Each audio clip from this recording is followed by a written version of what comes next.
Where are we? I need to move to the left. I probably need to move to the left instead. That's what I'm going to have to do. Yeah. Okay.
By singing our national anthem, and we invite you to join in. Oh, sing by the dawn's early light, what so proudly we hailed at the twilight's last gleaming, whose broad stripes and bright stars through the perilous fight. For the ramparts we watched were so gallantly streaming, and the rockets' red glare, the bombs bursting in air, gave proof through the night that our flag was still there. Oh, say does that star-spangled banner yet wave for the land of the free and the home of the brave? He's singing on it. You hear that?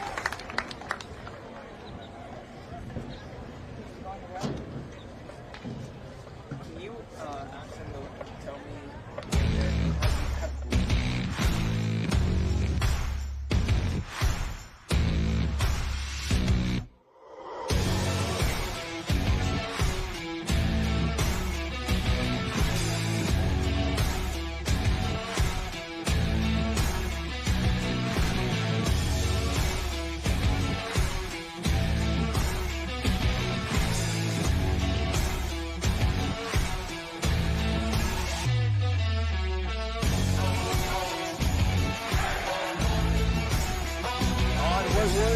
Very hot and humid day in Punta, Gorda, Florida in the early hours. It's now perfect football weather with the beautiful sunset unfolding on this Tuesday night. Yes, a special edition of Tuesday night football here at Charlotte High School, where the 1-5 Riverview Rams will try and get their second win of the season, while the Charlotte Tarpons, who have opened up the year 0-6, are going to try and fight to get their first win of the year.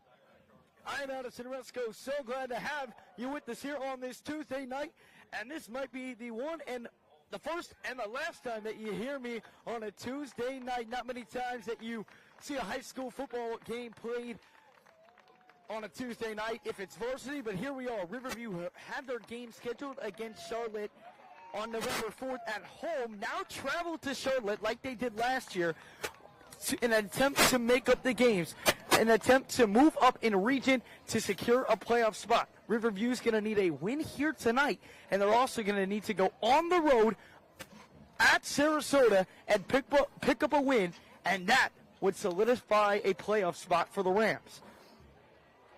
Rams did lose 2 games due to Hurricane Ian, and so that is the point of this makeup game. Originally wasn't expecting, but with the last 2 losses out of the Hurricane,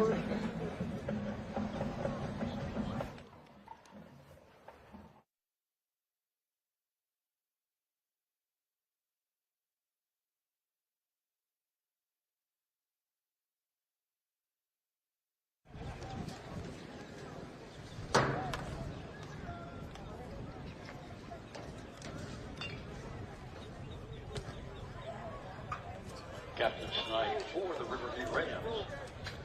Number 11, Kyle Neighbors. Number 15, Marshall Thompson. Number 20, Keone Menau. And number 21, Peyton Steiner. For the Tarpons, number 21, Connor Trim. Number 24, Brian Augustin. And number 81, Cale Newton. for the Rams, Our officials from the Gulf Coast Kyle Neighbors, Marshall Thompson, Association, they are referees. Keone Finau, and Aiden Steiner. Again, Riverview comes into this game needing a win tonight against the 0-6 Charlotte Tarpons. A loss tonight makes a playoff spot extremely hard. They wouldn't be officially eliminated yet, but then they would be forced to schedule a game on November 4th. There's a lot of chances that there is a game, regardless win or loss tonight, that a game will be scheduled versus either Sarasota or Palmetto. But a win tonight and a win versus Sarasota should move you up the region enough to secure the playoff spot.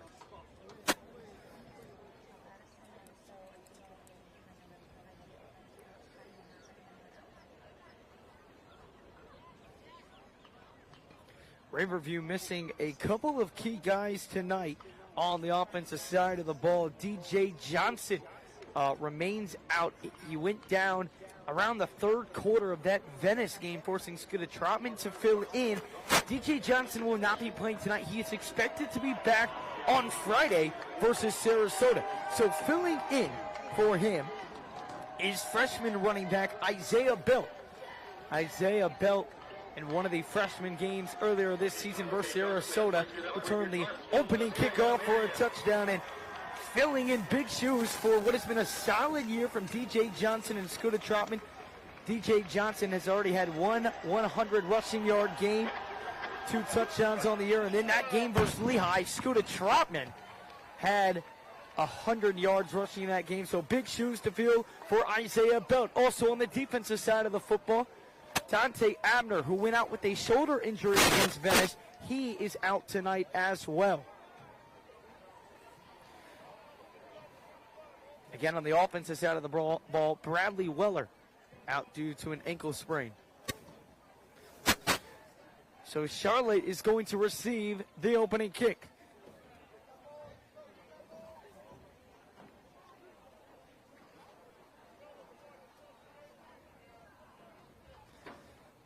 Back deep for the Tarpons will be number 4, Von Harris. Number 24, Brian Augusta. And Avant Harris, the kickoff returner, along with Brian Augustine. Avant Harris so far in the year, 330 yards on kickoff returns. Very solid kickoff returner. And on the other side, Augustine has 197 yards, so a dangerous duo in the backfield.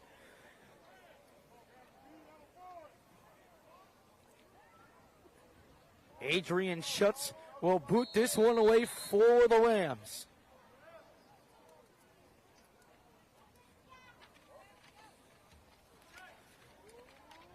And game number 7 is underway, sends it back into the end zone, and this game will start with a touchback.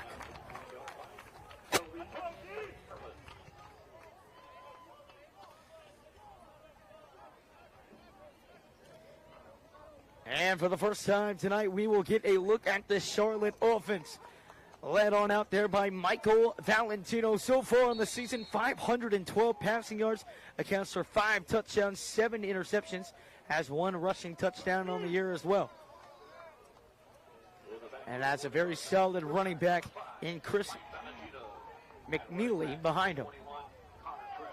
It's first down and 10 for the Tarpons. And a bobble snap on the first play of the game, and it's picked up by Big Mark.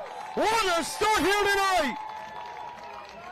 Bobbled the handoff going in, a sweep, and DeMarcus Abner picks it up, and Riverview will start with possession at inside the 5-yard line.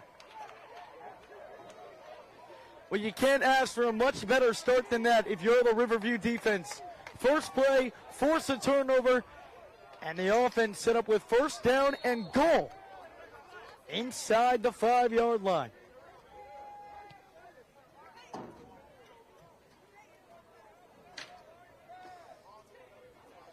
And it appears Lester is going to be in the Wildcat. Scooter Trotman to his right side. Coach Smithers talked about implementing a lot more Wildcat. Lester will keep. Lester up the middle. And Lester is down at the 1-yard line. It will be second down and goal.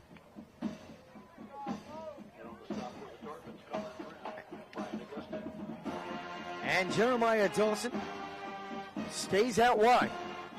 It'll be Charles Lester once again in the shotgun. Tarpon coming on in late.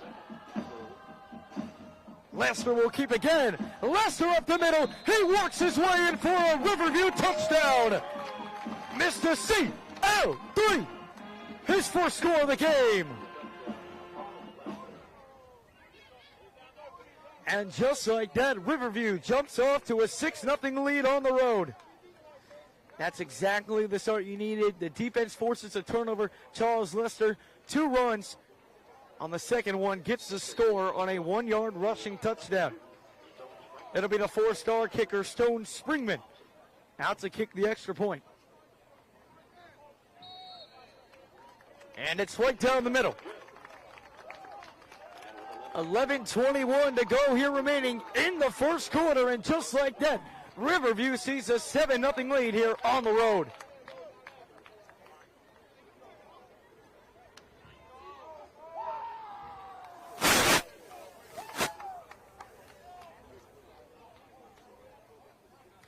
And now, Michael Valentino and the Charlotte offense needs a response, and they need it quickly. First play of the game, fumbled it away. And it's not like Riverview did much to get it out, just completely bobbled the handoff exchange. DeMarcus Abner was able to fall right on it. And then 2 plays later, Riverview scores.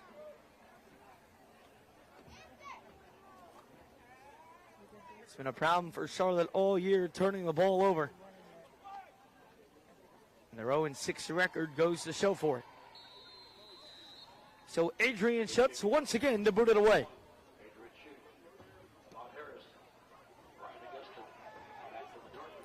This time, Avant Harris on the kickoff return. Avant Harris up the left side, and he's going to get tackled at around the 32-yard line. That's going to be Travis Smith Jr. on the tackle. So it's first down and 10 for the Tarpons.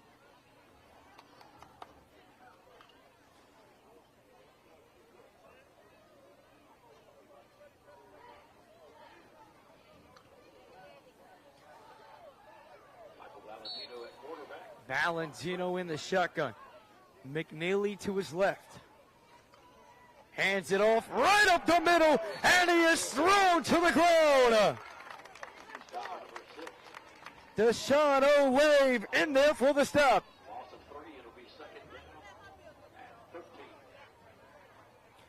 Luke Haskins also finds his way in there.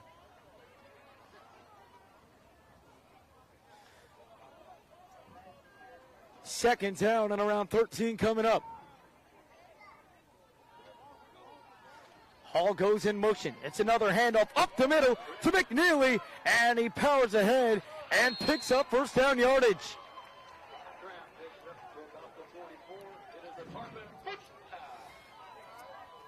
Make that Connor Trim on the run.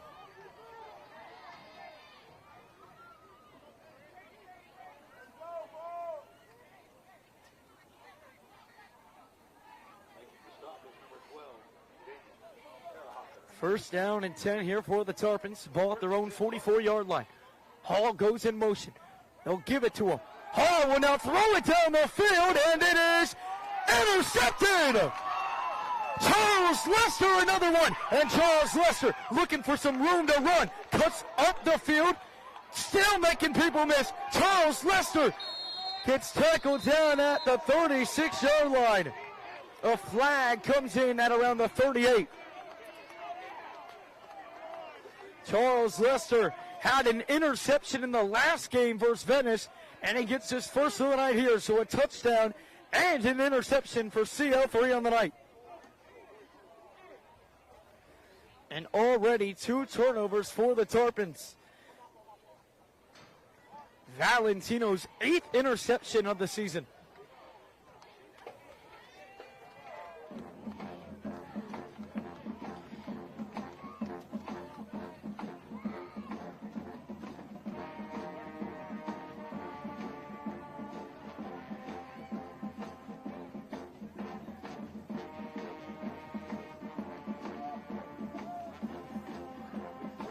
And the Riverview offense back out onto the field. They'll start this drive at the 26-yard line.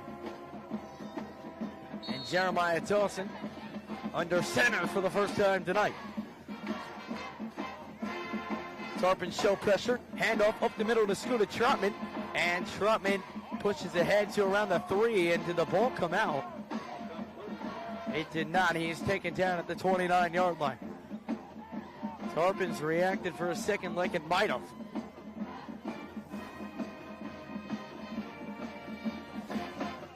Second down and around 7 yards for the Rams. Riverview coming out off that tough loss to Venice High School.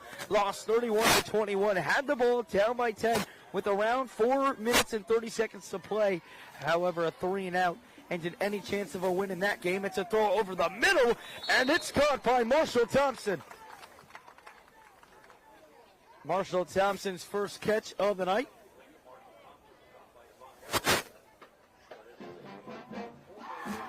Marshall Thompson, a senior. 1 touchdown in his varsity career here at Riverview. Had that late in the season last year. Dawson in the shotgun. Lester in motion. They'll give it to Lester. Lester trying to bounce to the outside. Lester makes a cut, stays on his feet before being tackled to the ground.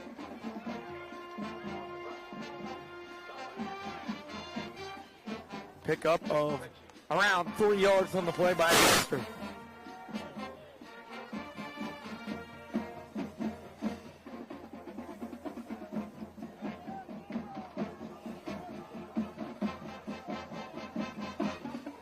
Dawson hands it off, and Scooter Trotman stays on his feet, pushes to around the 44-yard line, where it will set up third down and short for the Rams.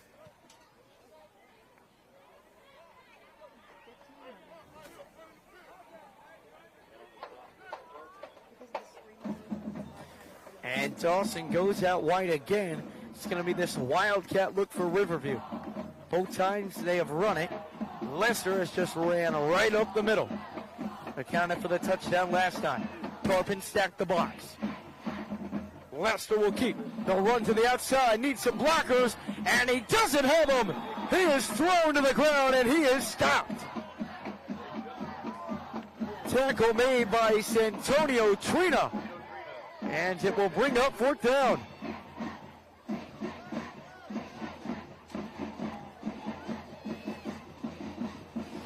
So fourth down and around 2, and the offense is going to stay on the field. Dawson hands it off up the middle, and Trotman trying to get to the first down markage, and he does not. A turnover on downs for the Rams. Scooter Trotman tripped up and brought to the ground, and the Tarpons take over in enemy territory. It'll be first down and 10, ball at the Riverview 45-yard line.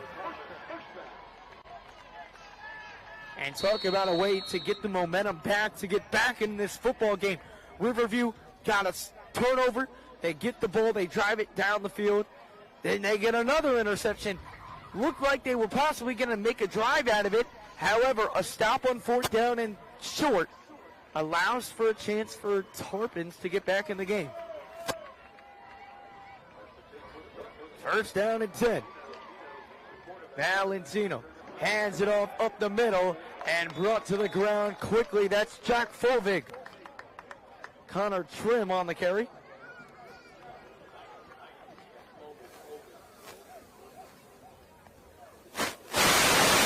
We talked about it before here on this broadcast, but Jack Fulvig, as soon as that Lehigh game started, he has really made an impact on defense. And again, this defense also missing a key contributor as Dante Abner out with the shoulder injury tonight and will miss Friday's game versus Sarasota. And the ball is muffed again. This time, the Tarpons recover it. And it's 2 times now that Valentino's had a real difficult time trying to get it to his running back.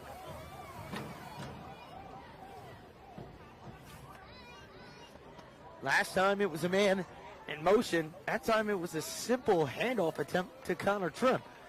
It brings up third down and long. Valentino fires over the middle, and it is incomplete. And that forces Charlotte to send out the punt team. So the Tarpons cannot take advantage of the great field position.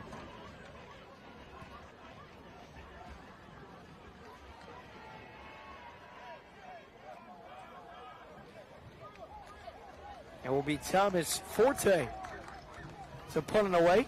Charles Lesser back deep for the Rams. Rams had a block punt in last game. That was by Luke Haskins. Lesser fair catches at around the 20-yard line. And that's where Riverview will come out for their third possession of the around halfway through quarter number 1 here at Charlotte High School. The Riverview Rams on top of the Tarpons. It's 7-0.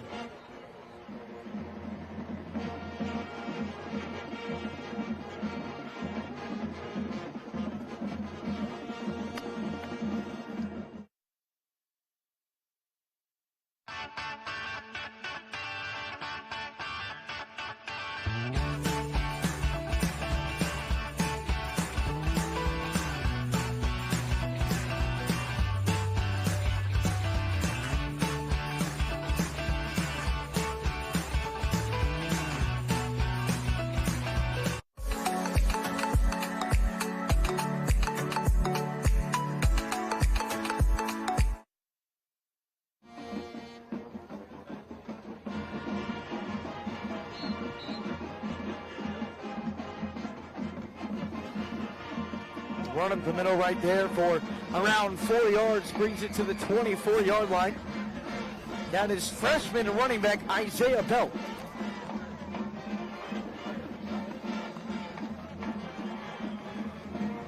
A lot of running backs are for the Rams. Chris Lease injured in that Clearwater game. And Marshall Thompson again over the middle. He's got it for a 16-yard reception. Marshall Thompson's second reception of the night. And again, Chris Lease out with injury. DJ Johnson out with injury. And it's allowed for the freshman to come up and try and make a name for himself tonight. It's 1st and 10. They give it to Isaiah Belt. And Isaiah Belt dives forward. It'll be around 3 to 4 picked up. The running game for Riverview has been something that has kept this low passing offense going.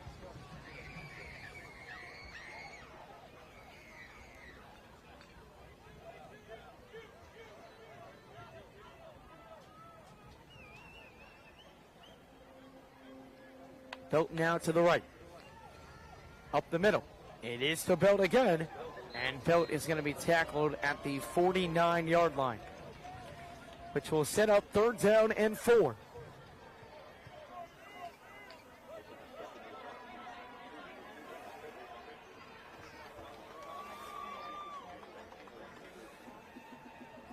Jeremiah Dawson in the shotgun. 2 wide receivers to the left. Thompson alone on the right. Dawson fakes. Dawson rolls to the right. Dawson's got a man down the field, and it's hauled in for the reception. Once again, it is Marshall Thompson.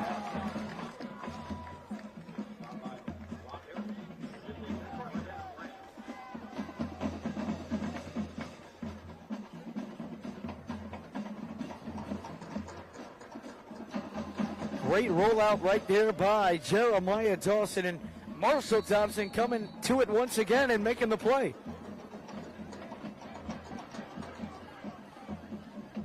Three receptions for Thompson so far.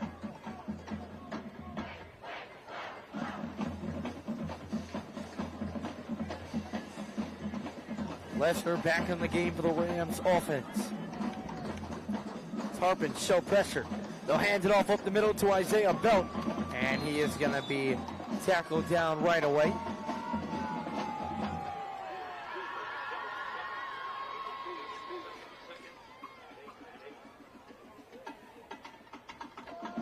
The Riverview offense hasn't got going since the break from the Hurricane. Had that game against Clearwater, only scored 7. Game against Venice, only 14 offensive points after the 31-point game against Lehigh. It's the screen to Lester. Oh, and he muffed it up, and Charlotte recovers it and brings it out to the 49-yard line. Charles Lester the mistake, and it's Charlotte football.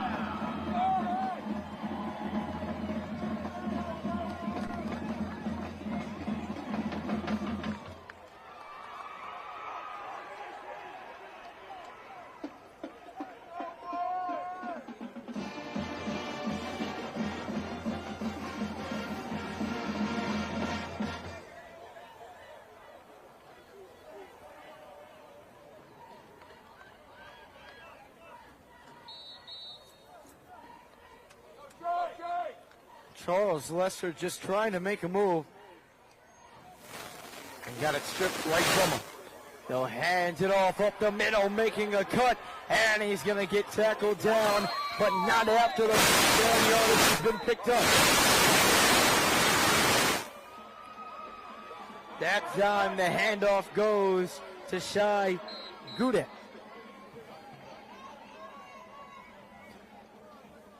And just like that, Charlotte with a chance to tie this game up. Riverview has had 2 turnovers on their last 2 drives. They'll hand it off on a sweep. It once again goes to Goudet, and it's a solid gain close to the first down yardage.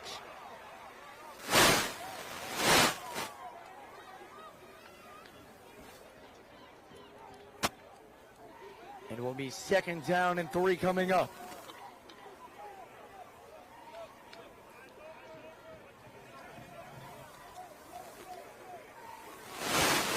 Valentino hands it off again up the middle, and he's going to be tackled to the ground. Jack Fulvig in there, but he does pick up the first down yardage.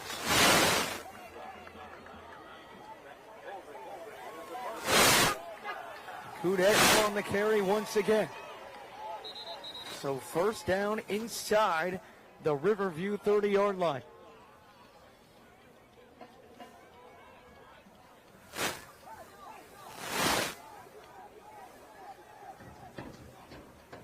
Another handoff.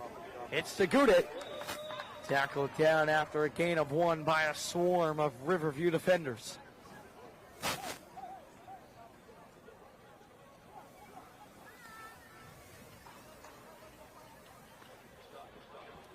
.237. So remaining here in the first quarter. Riverview hopped off to an early 7-0 lead, but so far it's been a battle of who wants the football. 4 turnovers combined between these teams. Valentino once again hands it off up the middle, and Goudet stopped after a gain of around 2. So it will bring up third down and around 7. DeMarcus Abner on the stop.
So it'll be first down and 10 for the Rams. Ball at their own 26-yard line.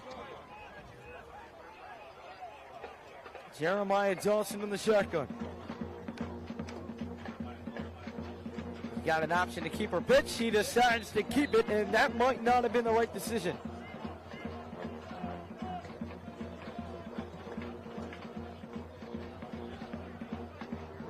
They'll bring up second down and 10. Gets right back to the line of scrimmage.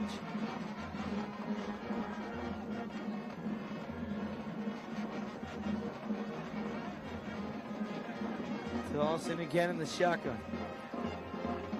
He'll hand it off up the middle. It's good to Trotman. Trotman trying to power ahead, and he does, but only to the 29-yard line. And here again, it sets up third down. Third down has been a tough spot for the Rams all year long. 45 seconds to go here in quarter number 1. Riverview on top, 7-0 against the 0-6 Charlotte Tarpons.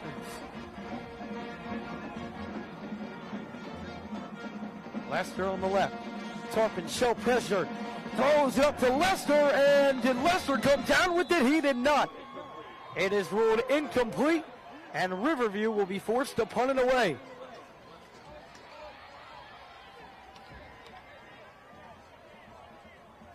A nice stand by the Charlotte defense. And just like that, our offense is going to have the ball once again.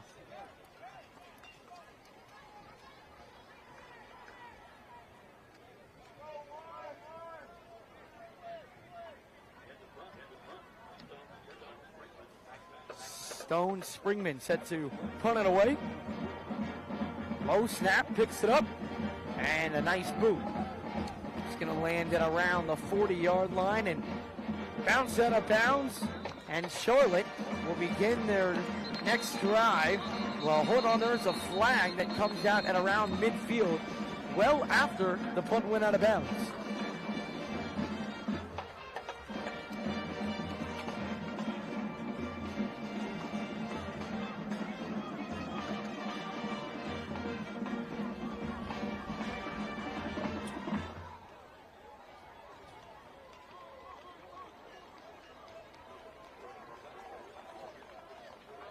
And there's a personal foul against Riverview. That's a 15-yard penalty. And once again, Charlotte will start with beautiful field position.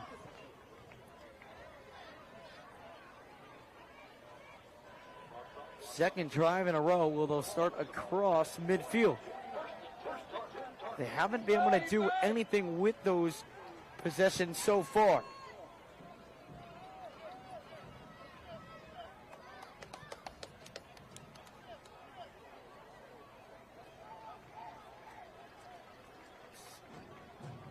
Still time remaining here in the first quarter, 16 seconds. Valentino drops back under some pressure, and he escapes it for a second. Now gets a throw up. He had a man wide open, but he cannot come down with it.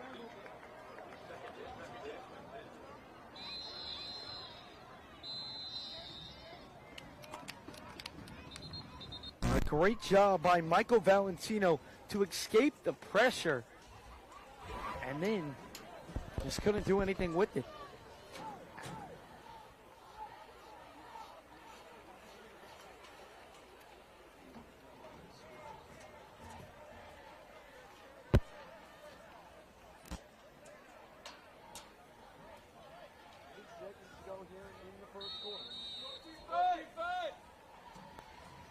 Down in 10 coming up for Charlotte.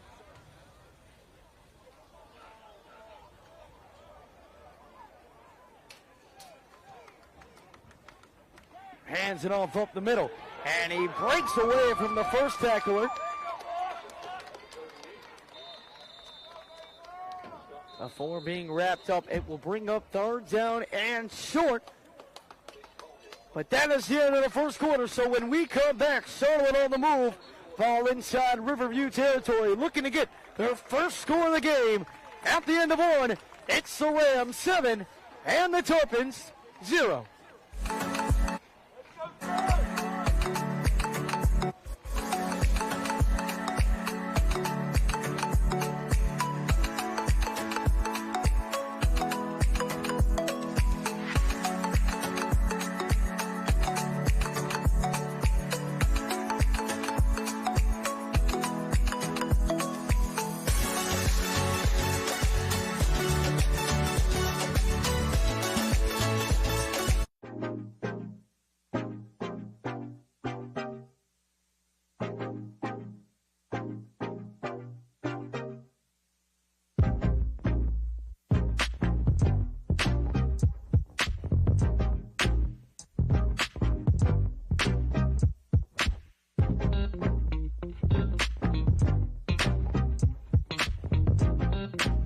Third down and 2.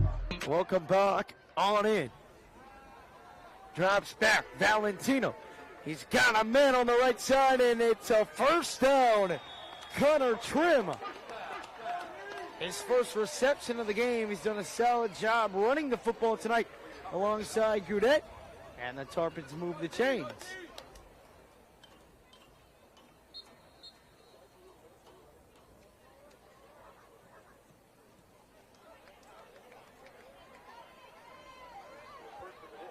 First down and 10. They'll hand it off up the middle to Gorda, and DeMarcus Abner brings them to the ground right away. Scrambled away after the initial contact just for a bit. DeMarcus still with the grasp of him and brought him to the ground. Second down and 11 coming up for the Tarpons.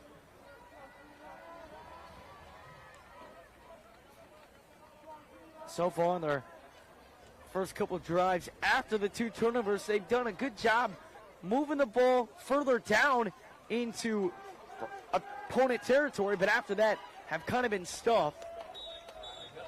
Good run on the pitch right there. It'll bring up third down and manageable. Connor Trim on the run. It's going to bring up third down and around 7 for the Tarpons. Make that third down and 6. Gorda in the backfield to Valentino's right side. 2 to the right, 1 to the left. Hands it off to Gorda up the middle. And he did not pick up enough for the first down. It will bring up fourth down. Looks to be around fourth down and 3. They brought up the field goal team last time, and Jaden Terrahocker got a hand on it. It's fourth down and 3.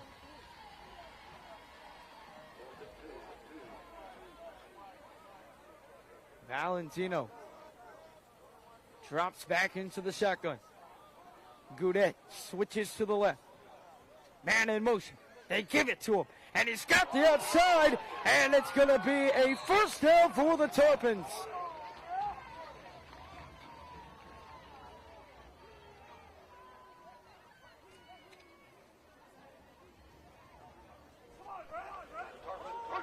So on 4th down and 3, Charlotte picks it up.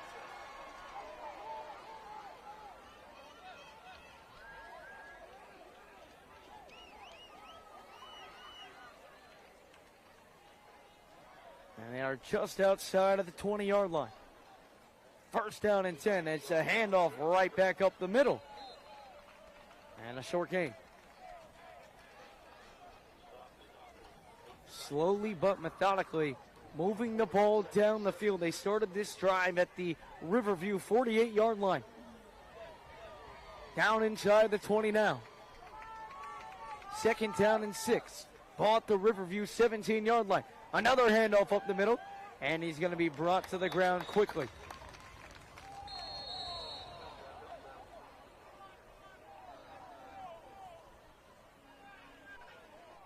And appears a flag might have come in there late.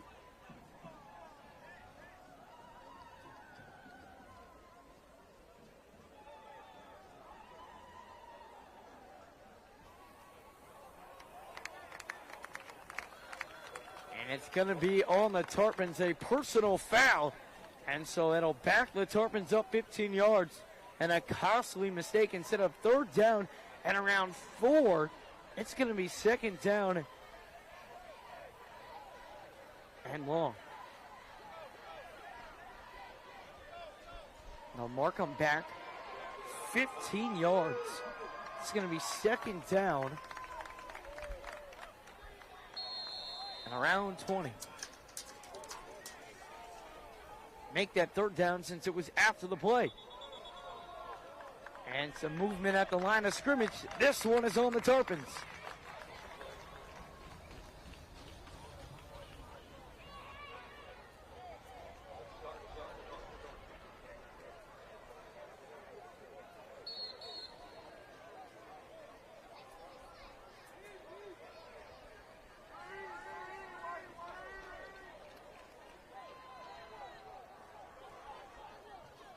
Third down and extremely long for the Tarpons. Valentino in the shotgun. Valentino drops back under some pressure, and he gets away from it for now, spins out of it, and then is brought to the ground. Jack Folved gets to him, and Charlotte is going to be forced to punt it away.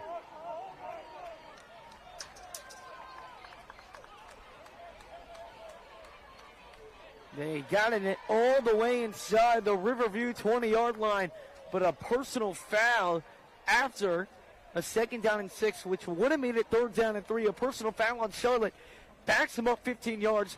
They aren't able to recover from it.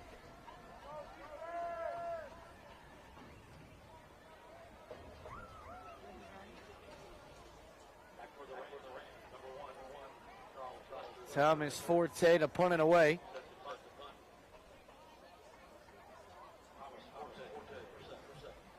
His 2nd punt of the game. 3 of the 16 punts he's had have been downed inside the 20 this year. Oh, and it hits Travis Smith Jr., and then he's going to be lit up at around the 23-yard line.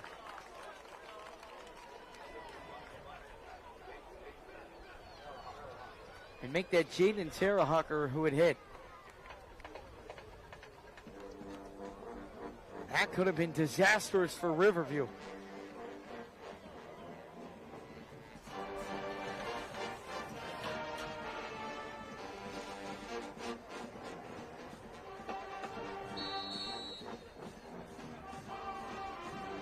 However, it'll be Riverview football.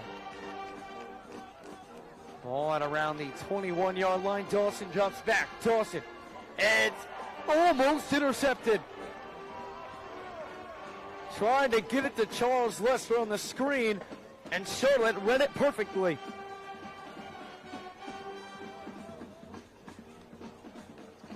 This Charlotte defense has played a phenomenal game tonight. The one touchdown they let up was when the Riverview defense forced a turnover, and Riverview started at the Charlotte 4-yard line. Other than that, the Charlotte defense has been outstanding. The look again to Marshall Thompson, and Marshall Thompson gets the first down yardage.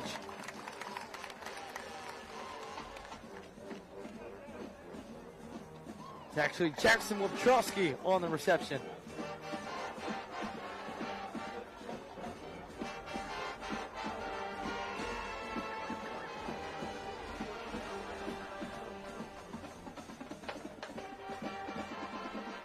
First down and 10, ball at the 32-yard line. Lester and Thompson on the right, Wojcicki on the left. Dawson hands it off. No, he fakes it, and he's got Luke Matita up the middle. He's got a ton of green in front of him, and he is gone!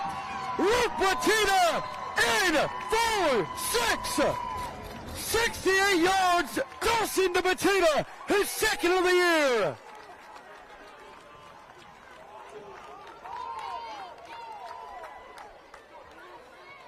Luke Punta, who coming into this game had 89 receiving yards, almost matched it on that play. 68-yard receiving touchdown, and a beautiful fake by Dawson. And a Stone Springman extra point away from the Rams, going up 14-0.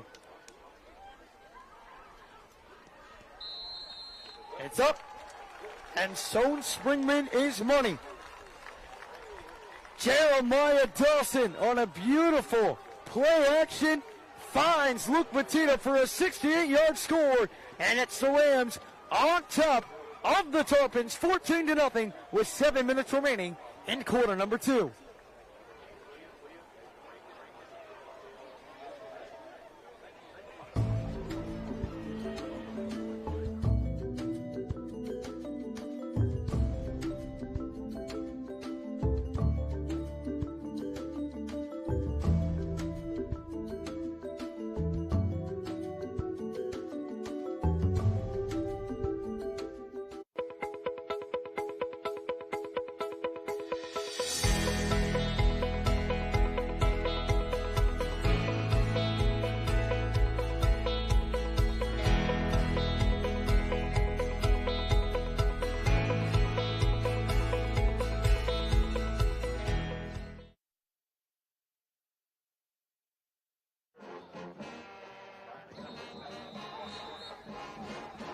Welcome back on in here in Punta Gorda, Florida, here at Charlotte High School.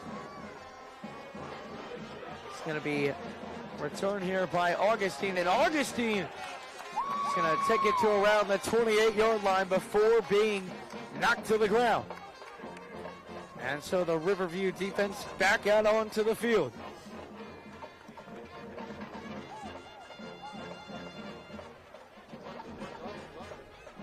Again, on that last play, a beautiful fake by Jeremiah Dawson. Had me fooled, had people in the stands fooled, and it had the entire Charlotte defense fooled. Luke Matita was left wide open over the middle for the 68-yard score. So the Rams on top, 14-0, 7:14 to go here in the second quarter. Valentino in the shotgun. Hands it off up the middle, and Goudet breaks free before being wrapped up by Scooter Trotman. A big run right there by Goudet. However, there is a flag on the field, and this could very well be coming back. DeMarcus Abner believes it's going to be pushed back, and it is. An illegal shift.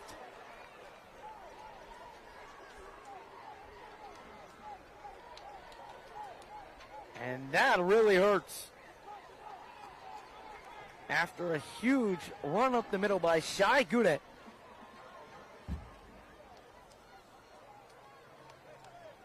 Got around 40 yards on the run. Negated because of the illegal shift. So a redo on first down. It's first down and 15 from the 23-yard line. Takes the handoff, throws it over to the side, and it is incomplete. Joshua Brown, the intended receiver.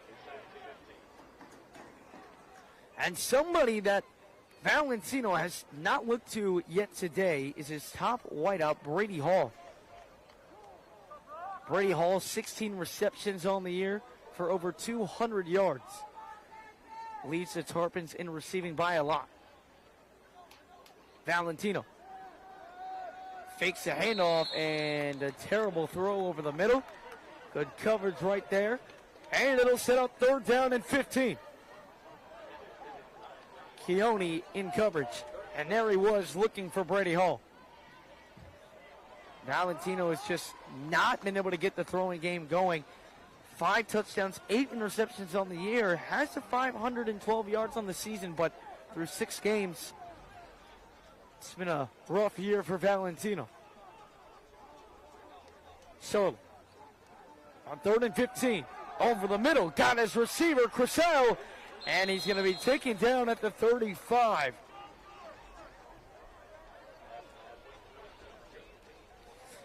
So 3rd down, and they'll get around 7-8 yards. It'll set up 4th down and around 4 to 5.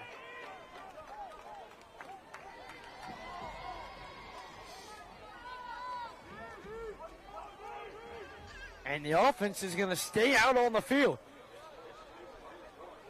4th down and a long 2. Hands it off up the middle. Did he get to the marker? It's going to be close. And he is short.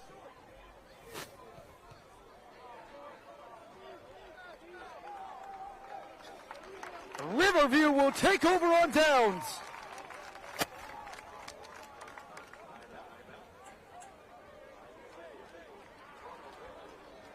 .5:59 here remaining in the first quarter. The Riverview Rams on top, 14-0. The Rams defense stuffs the Tarpons, trying to go for it on 4th down and 3. Instead, Riverview will have golden field position, ball at the 37-yard line. And that is if the measure holds up. And he's well short. It's a first down for Riverview.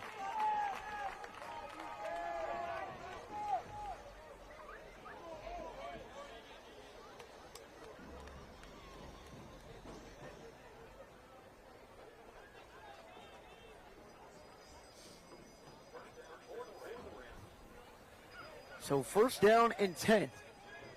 Ball at the 37-yard line. Dawson is in the shotgun. Dawson, pump fakes. Dawson! Slammed to the ground!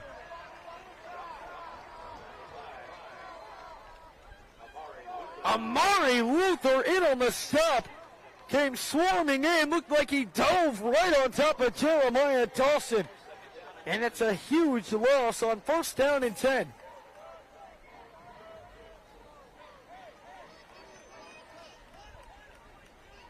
Second down and 17. Dawson in the shotgun. Hands it off the middle to Isaiah Belt. Isaiah Belt trying to get some extra yards after initially being stopped at around the 44. Pushes for around 3 more. Nice carry by the freshman running back Isaiah Belt.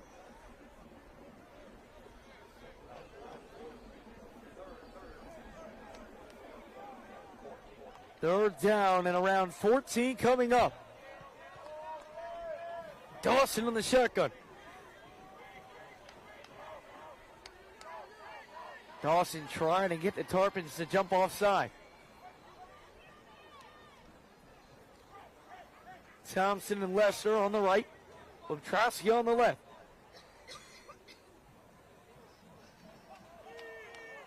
Third and 14. Fakes ahead. Throws over the middle. He's got CL3. Charles Lester breaks free of a tackle and walks in the end zone.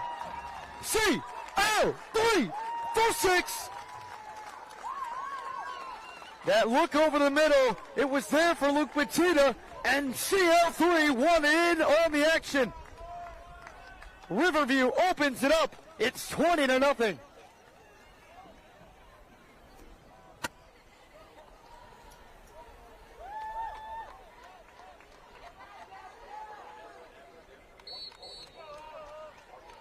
Stone Springman set to boot the extra point away. He's 2 for 2 on the night so far. Again, the play action sells it, and then Charles Lester through the middle of the defense breaks off a tackler at the 10-yard line, and with 4:30 to play here in quarter number 2, the Riverview Rams have opened up the lead over the Tarpons, 21-0.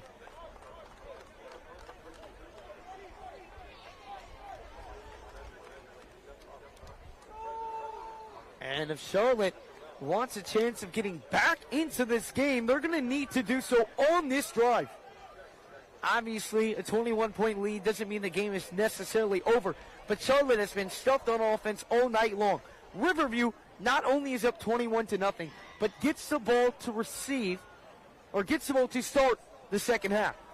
So if you're not able to punch in a score, Riverview goes up 21-0 in the half and then receives the football. The Tarpons are going to have their back against the wall more than they already do.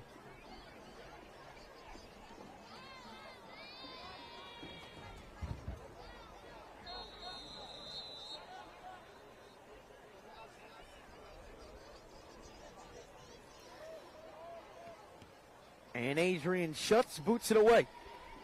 And it's caught at around the 1 by Harris. Harris trying to break free to the outside, and here goes Harris. He is going to be thrown to the ground. Great special teams coverage right there by Riverview. And the Tarpons will be backed up on this drive.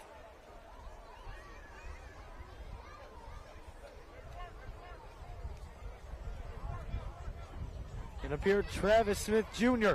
was the one who got to him.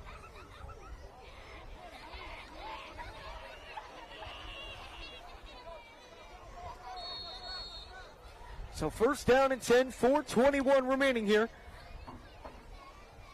in the second quarter.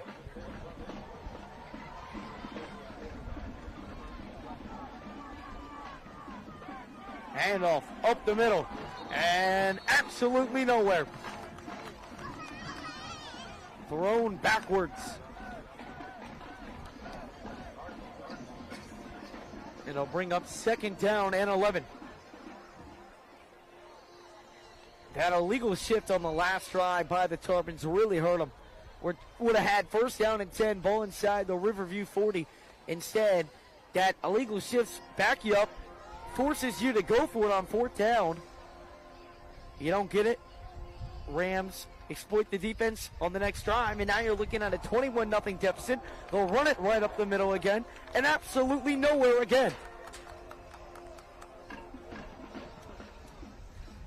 It's going to be third down and 10.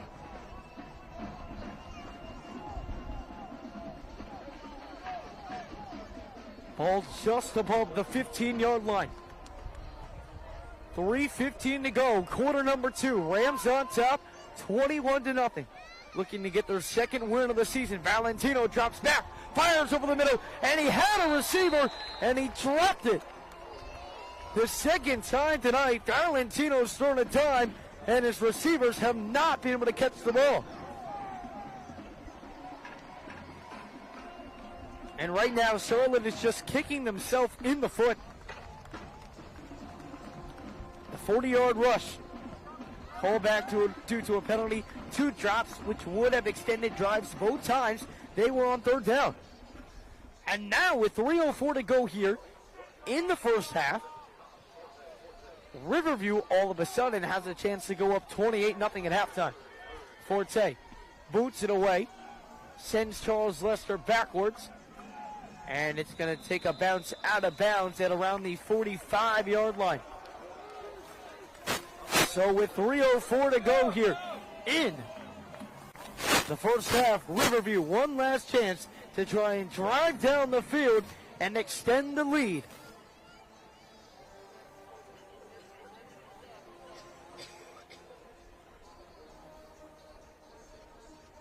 Jeremiah Dawson coming into this game had thrown 3 passing touchdowns. He's thrown 2 tonight.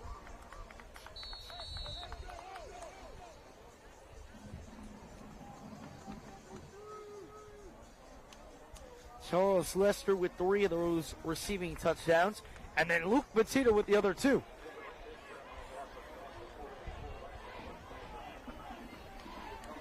Trotman in the backfield. They'll give it to Lester. Lester on the end around, trying to cut up the field. Lester is going to be met right about the line of scrimmage. Give him maybe 1. It'll be 2nd down and 9.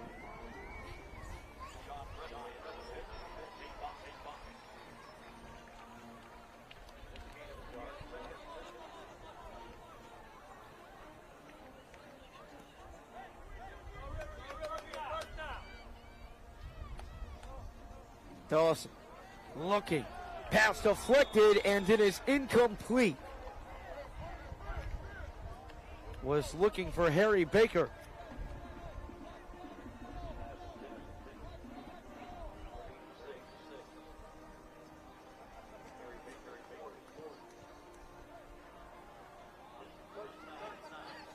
And it brings up 3rd down and 9 for Riverview after 2 straight plays that accounted for nothing much. Dawson fakes a handoff, rolls to the right. He's got his tight end.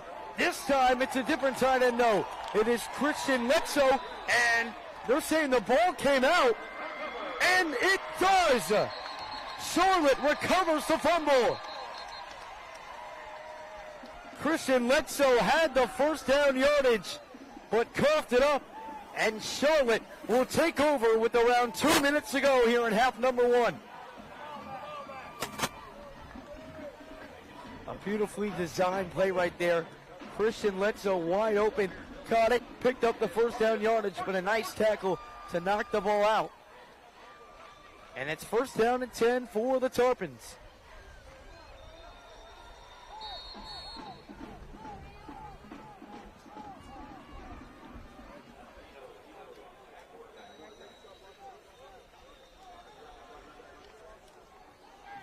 Valentino will keep it, and Valentino will pick up a yard or 2. 2:15 to go here in quarter number 2.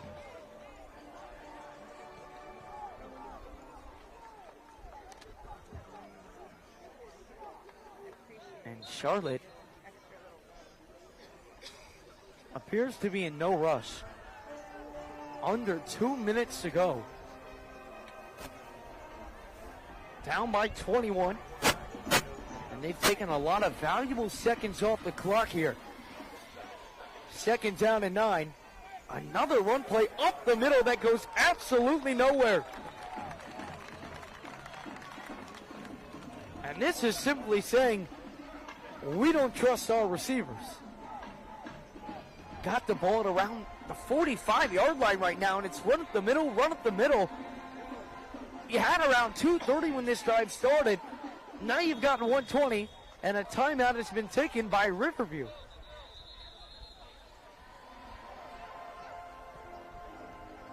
And you have to think now that Riverview is going to try and possibly get the ball back and score before halftime.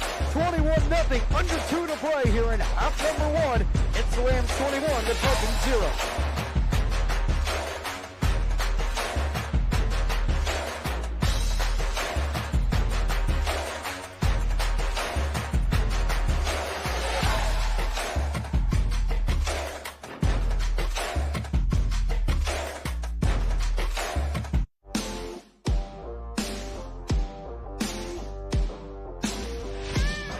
Nation, Coach Smithers here. I'm excited to get this football season underway. I'm also excited to bring to you another season of our football games via YouTube. If you like the games that you're able to watch every weekend, we'd love to get your help. There are 2 ways to do it. You can do it either via text or you can do a sponsorship. If you're interested, please contact Jackie Weller. Her information's on the screen. Thank you very much for tuning in, and go Rams.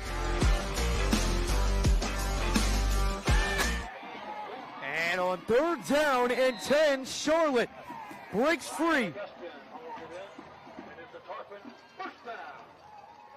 Avant.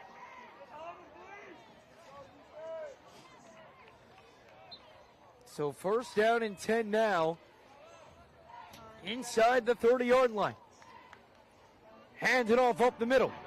Breaking free. Trying to hit the outside. He is wrapped up after a gain of around 5 yards. 55 seconds to play. Second quarter. And a timeout now is taken by Charlotte.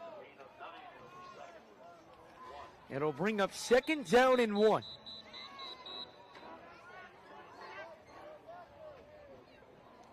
And the clock still appears to be running here. They're trying to get the clock official up there to stop it. Still continues to run. And finally, the clock official wakes up and stops the clock. They'll have to put on around 30 seconds. He let that clock run for about 30 seconds after.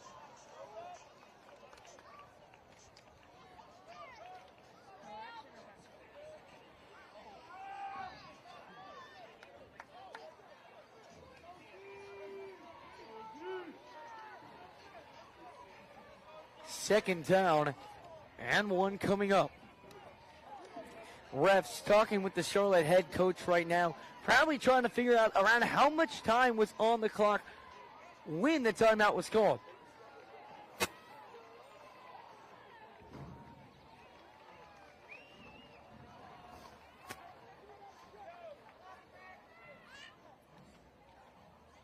Those that are just stopping on in, appreciate you spending your Tuesday evening with us here in Punta Gorda, Florida. The Rams on top of the Tarpons 21-0. 22 seconds remain here in the first half. The Tarpons are driving, trying to get their first score of the game. However, there will be more than 22 seconds. The Tarpons called a timeout with more around 45, 50 seconds. The official running the clock upstairs must have fallen asleep. Must have been dozing off, doing something other than stopping the clock. And they're figuring it all out right now. As you guys can see, the refs conferring with both head coaches right now.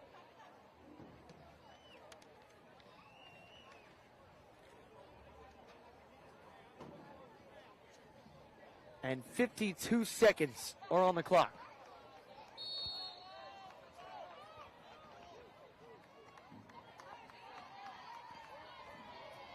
Second down and 1. Valentino drops back under pressure, fires, got a receiver, and he picks up the first down. That is Connor Trim on the reception. 35 seconds remain. And Charlotte very slow up to the ball. Subbing players on and off. The first down did stop the clock, though.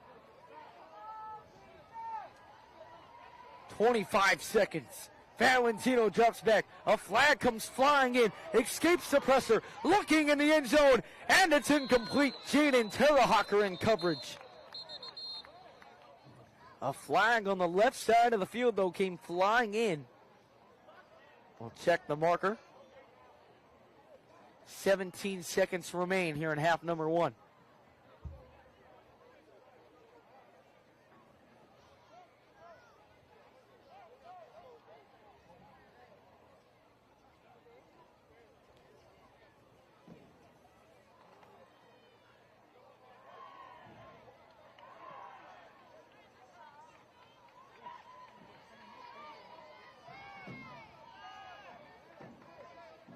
And this is on Riverview, and it brings the Tarpons inside the 10-yard line with 27 seconds to go.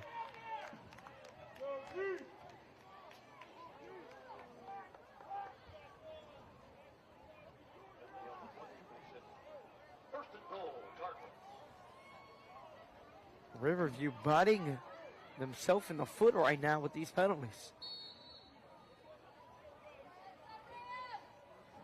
First down and goal, 26 seconds to go. Valentino drops back under pressure, throws it over the middle. It's incomplete.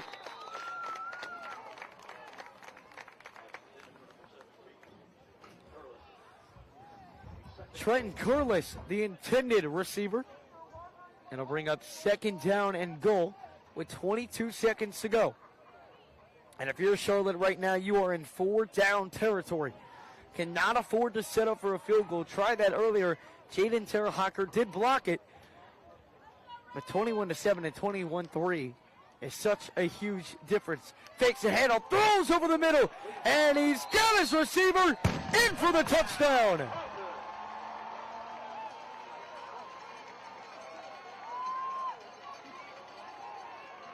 And Charlotte strikes right before the half.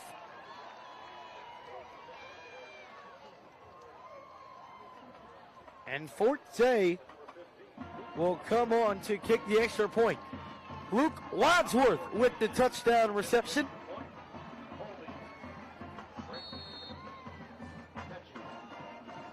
That is huge.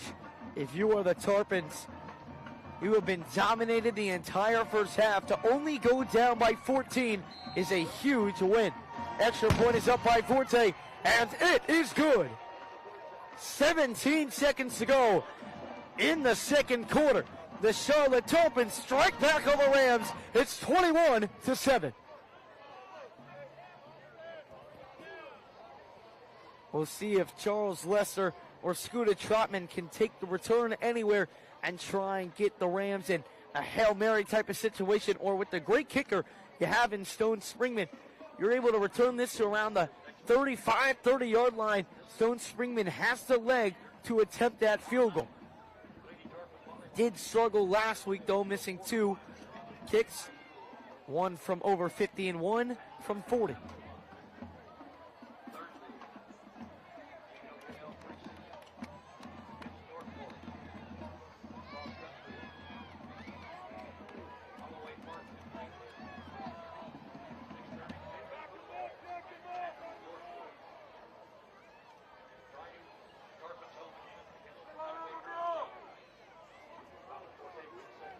Forte will boot it away for Charlotte with 17 seconds remaining.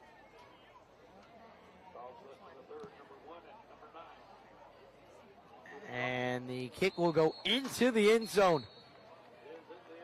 Great kick right there by Forte, and we'll see if Riverview decides to be aggressive or if they'll just be content with the 21-7 halftime lead. Remember, Riverview does get the ball to begin the second half.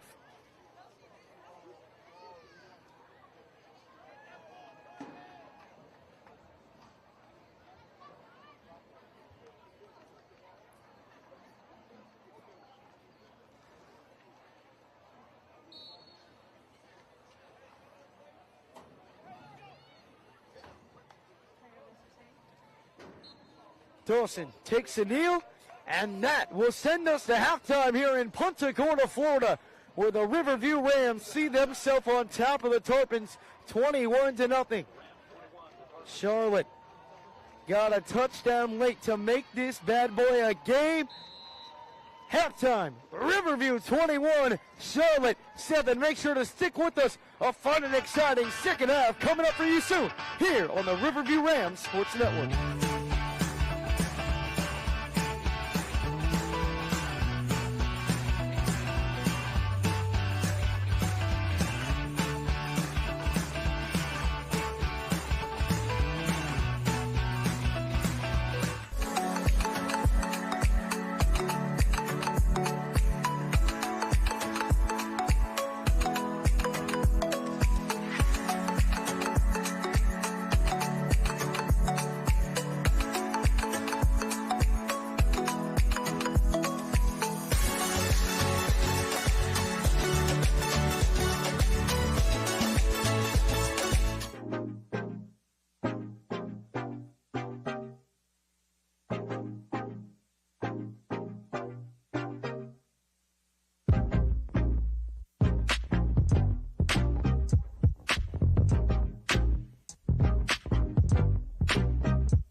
Ram Nation, Coach Smithers here.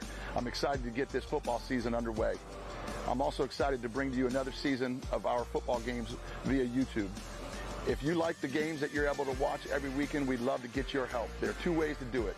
You can do it either via text or you can do a sponsorship. If you're interested, please contact Jackie Weller. Her information is on the screen. Thank you very much for tuning in, and go Rams.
Ram Nation, Coach Smithers here. I'm excited to get this football season underway. I'm also excited to bring to you another season of our football games via YouTube. If you like the games that you're able to watch every weekend, we'd love to get your help. There are two ways to do it.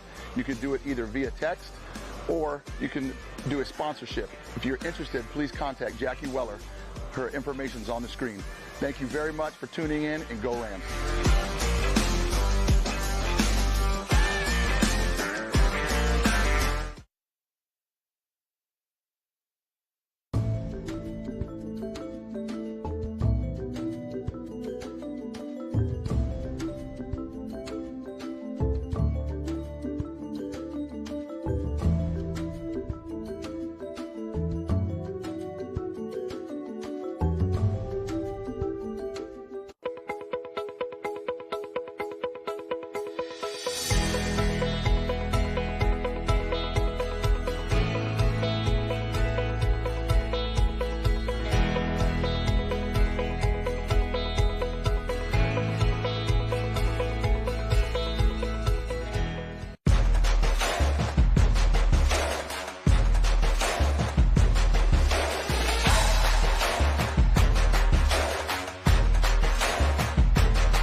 Ram Nation, Coach Smithers here.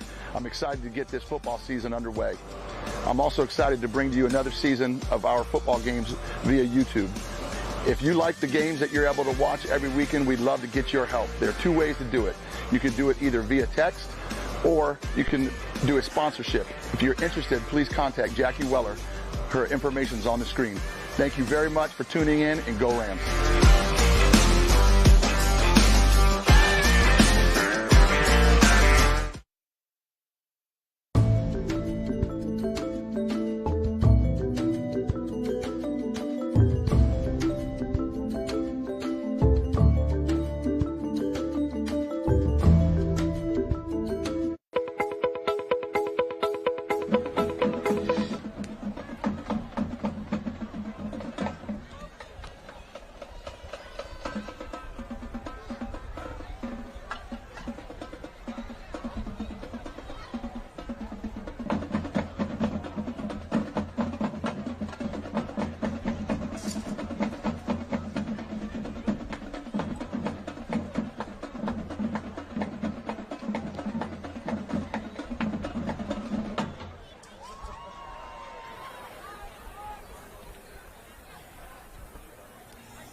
And welcome back on in here at Charlotte High School, where the Riverview Rams lead over the Charlotte Tarpons 21-7.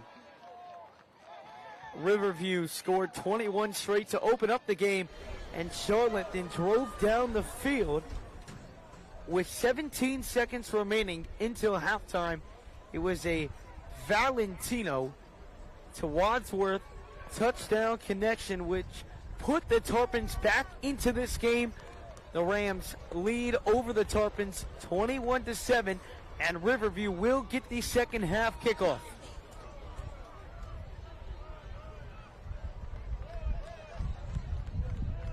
Riverview, a couple of explosive passing plays. Had a 35-plus yard pass to Charles Lester. That was the third touchdown of the game, and Lester's second. And then Luke Petito with his second touchdown of the season on the second touchdown of the game for Riverview. That was a 68-yard score for Luke Petito.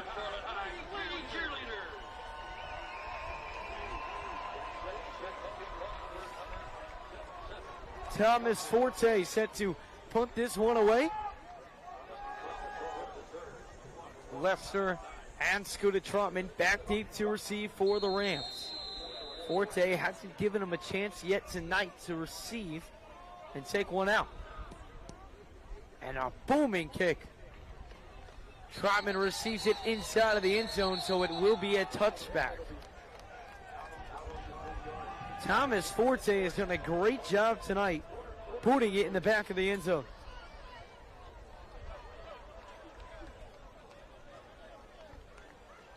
Forte had a field goal attempt earlier in the first quarter. From 43 yards out, Jaden Terrahocker came swooping in from the left side and got a piece of it. So for the first time in the second half, it's the Riverview offense taking the field. Jeremiah Dawson, who came into the day having thrown for only 3 touchdown passes, has 2 already tonight.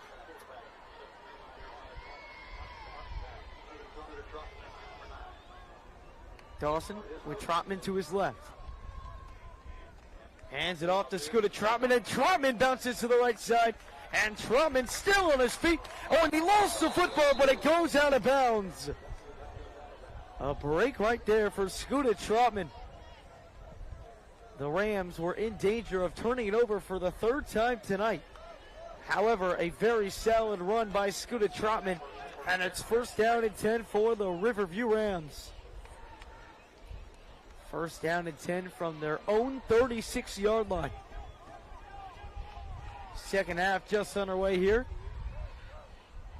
in Punta, Gorda, Florida. It's a pitch. It's to Scooter Trotman. Trotman bounces to the outside, and he picks up the 1st down yardage. Scooter Trotman, his 2nd run in a row for 10-plus yards. And the Rams offense is moving the ball down the field.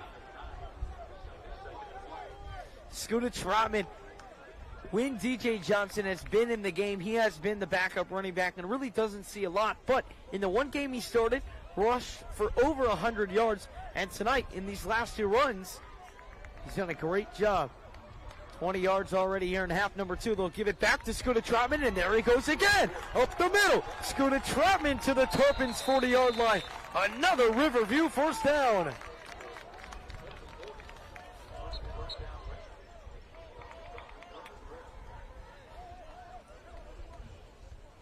A near 20-yard gain by Scooter Trotman, and he's running the ball down the throat of this Tarpons defense. 1st down and 10.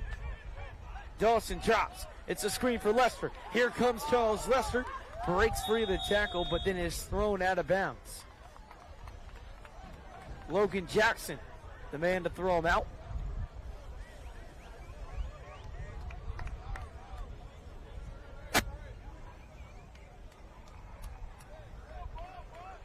They'll give Lester a yard. They will not give him the forward progress. So 2nd down and 9 coming up for Riverview. Fakes the handoff to Trotman, throws it down the field. He's got CO3. Oh, and he cannot come down with it. that had touchdown written all over it, but Charles Lester couldn't locate it. It'll bring up 3rd down and 9. That's a play 99 times out of 100 that Charles Lester is going to make. Had the cornerback beat. That was Harris in coverage. To look back for Lester, and Harris knocks it away. Avon Harris, who was just burned on the last play, makes up for it. And it's 4th down and 9. And Dawson and the Rams offense appear to stay out on the field. 4th down and 9. Ball at the Charlotte 39-yard line. Can the Tarpons defense get a big stop to start this second half? They show pressure. They bring 6. It's to Lester on the sideline, and Lester is pushed out of bounds right there by Connor Trim. It's a turnover on downs. A 1-yard gain on 3rd down and 9. 4th down and 9. And now just like that, 10:53 to go here in the 3rd quarter. And the Riverview Rams only up by 14, and the Tarpons have the ball.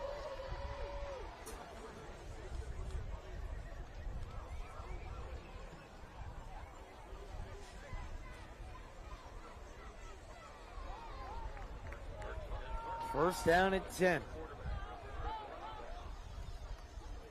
Hand off up the middle to Connor Trim. A flag comes in.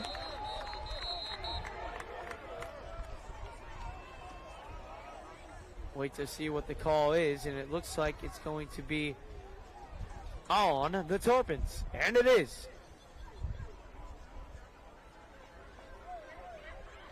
So it'll be 1st down and 15.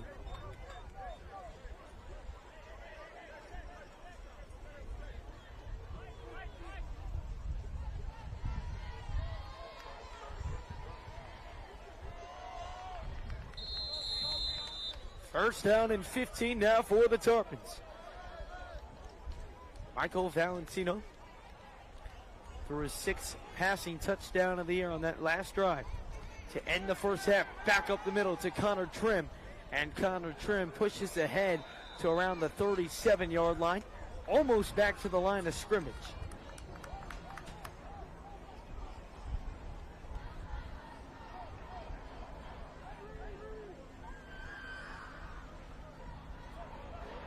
It'll be 2nd down and a long 11. Valentino in the shotgun.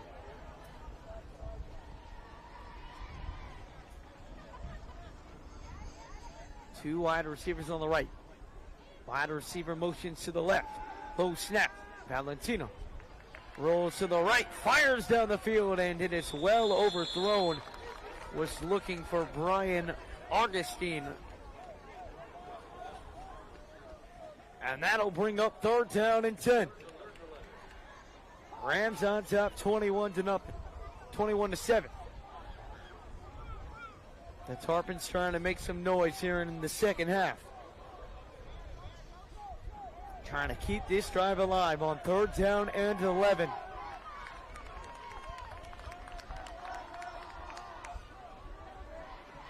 Augustine in motion. Valentino pump fakes under some pressure by the shot on late. Reception is made by Connor Trim, and he stays in bounds. Oh, never mind. He does not stay in bounds. Steps out just past the 1st down marker. And on 3rd down and 11, the Tarpons pick up 12 yards and get just enough. They'll keep their drive alive. 1st down and 10, ball at midfield.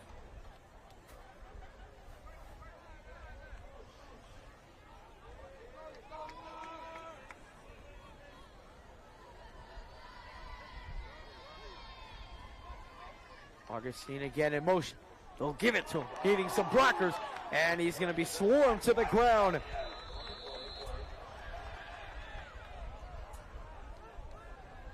Here to be Deshaun Olave in on the stop.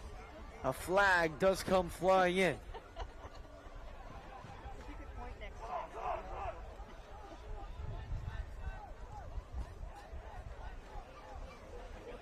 That's a holding on the Tarpons.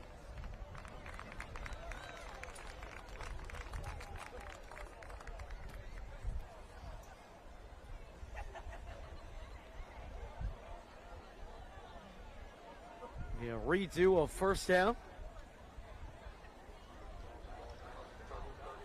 First down and 20.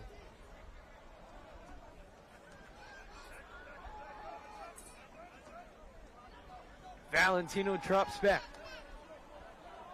Under some pressure, trying to evade it. He does. Multiple flags come in. This is most likely coming back. Is that intercepted? It is! Riverview, another interception. This time, it's Kyle Neighbors.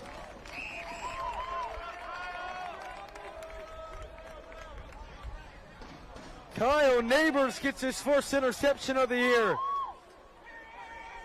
Multiple holding flags came out. Looked like he was just trying to get rid of it and then tried to force something, and Kyle Neighbors had a problem with that. And here comes the Riverview offense.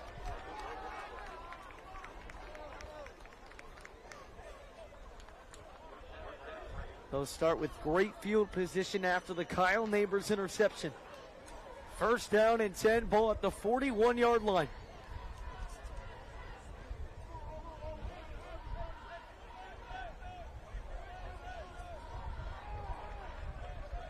Jeremiah Dawson in the shotgun.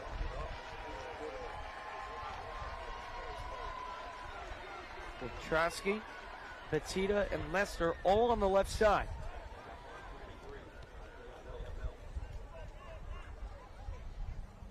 Isaiah Belt back in at running back, the freshman.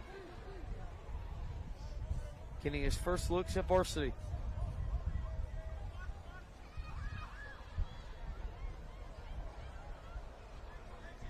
$9:19 to go here in the third quarter. Riverview on top of the Tarpons, 21-0, 21-7.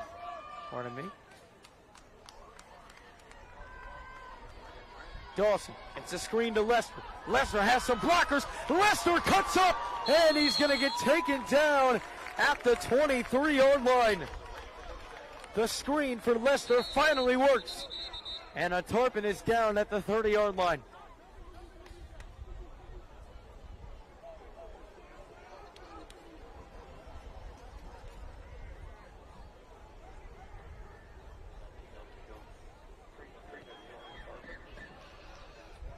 And we will take a step off for an injury timeout for the Tarpons. The Riverview Rams with 9:12 to go in the third quarter on top of the Tarpons, 21-7.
First down and 10. Ball at the Tarpons 24-yard line. Dawson drops back, looking for Lester. Back corner of the end zone, and it's incomplete. And no flag called on the play. And the Riverview fans here in the stands, I'm joined with them here in the stands tonight. And they are heavily disappointed about that call. And multiple boos ring out.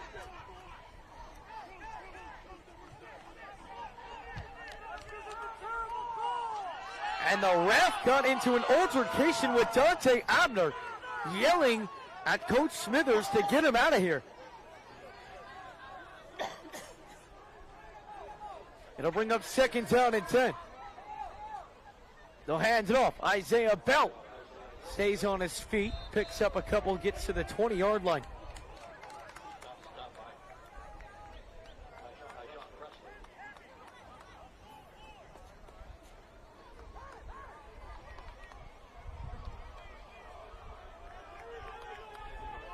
Third down and around 6.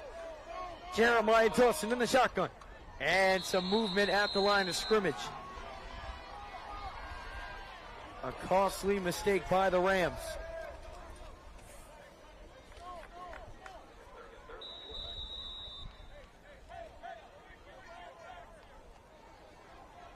Ricky Jackson call for the false start. So it'll be 3rd down and 11.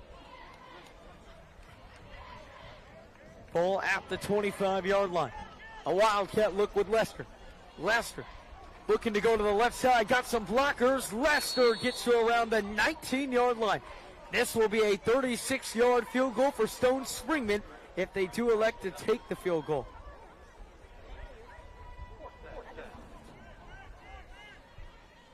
But Coach Smithers looking to stay aggressive. Appears he's going to keep the offense out on the field on 4th down and around 4. It's once again Charles Lester in the Wildcat. Lester takes the handoff and the ball comes out. There's a flag. Looked like there was some movement on Riverview, and there is. It's a false start, and it's one of the few times to be grateful for a false start. We'll see if they elect to kick the field goal now, and it doesn't appear they will.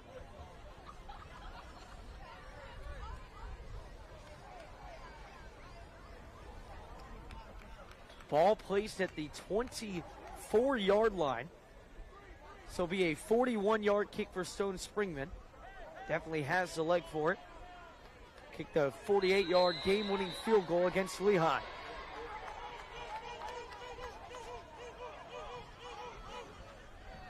Dawson rolls to the right. Got his receiver, and he's nowhere near the 1st down yardage. And it's a turnover on downs. Listen, if you're going to be aggressive and go for it on 4th down, you've got to throw it past the sticks unless you're going on a screen for Lester. However, that was a rollout to the right and a little dump off to your tight end. And nowhere near the 1st down, not even close. And so once again, Charlotte has an opportunity to make this a 1-score game. 1st down and 10, ball at their own 20-yard line. 7:15 to go here in the 3rd quarter. Valentino in the shotgun. He'll drop back, looking, and it is incomplete. He was looking for Brady Hall.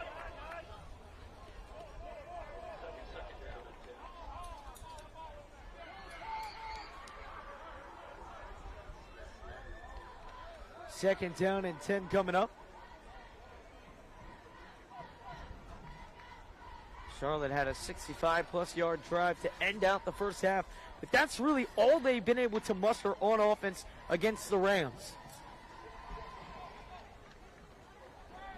Handoff up the middle, and he is thrown to the ground. Ball comes out. Who's on top of it?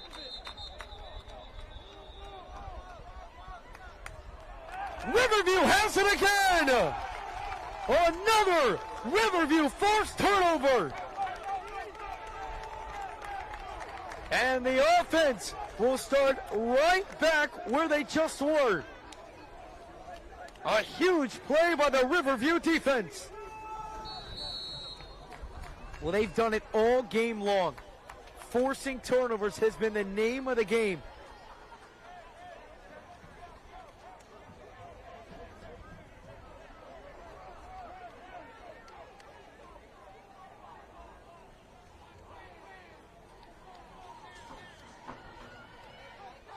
Two interceptions, a fumble recovery, a blocked field goal.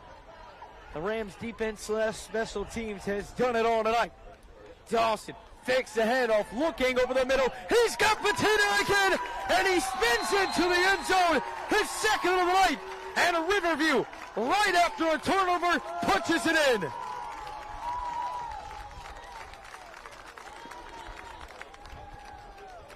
The Holy Cross commit, Luke Batita, having himself quite a night.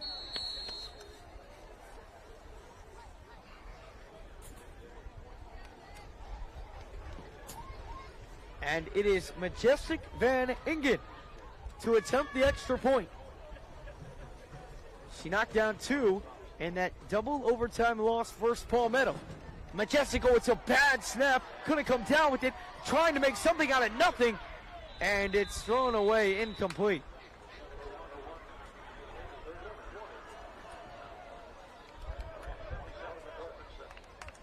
And a drop snap proves crucial there. Marshall Thompson couldn't place it down. But the Rams strike first here in half number 2. The Rams lead the Tarpons 27-7.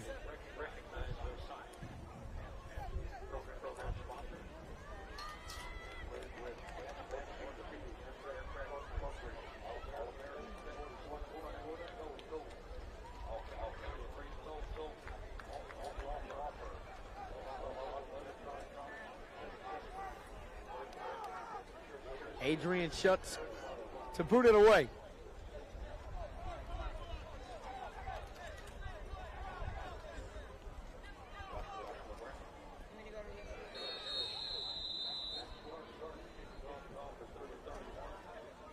And he boots it down the field.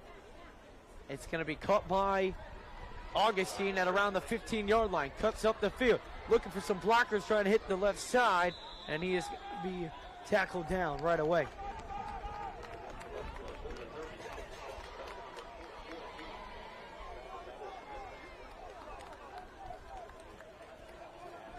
So the Riverview offense back out there after forcing a fumble on the last drive, and the Riverview offense cashed in right away with the Luke Batita touchdown.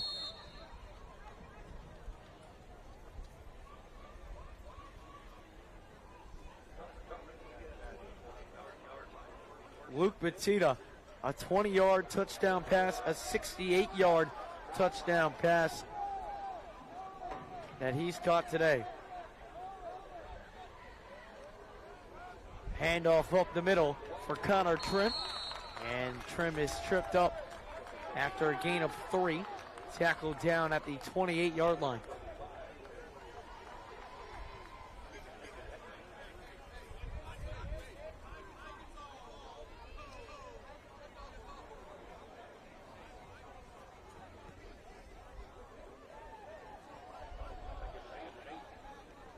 It's a screen. The first catch of the game by Brady Hall. Gets off a tackler before then being thrown down.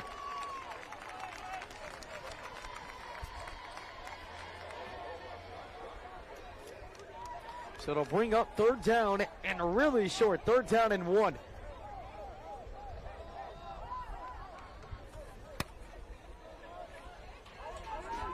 Jack Richard on the tackle. Rams show a blitz. Hands it off up the middle, and Connor Trim will pick up the first down. Oh, he almost broke away from the tackler. But is brought to the ground quickly.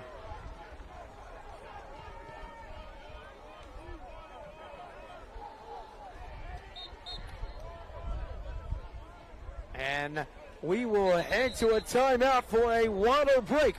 5:40 to go here in quarter number 3. Riverview on top of the Tarpons, 27-7.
First down and 10 for the Tarpons as we are back from the water break. Hands off up the middle to Shai Goudet. And he's just pushing the pile. The ball comes out. Riverview's got it again. How about this? The Riverview defense just keeps on forcing turnovers.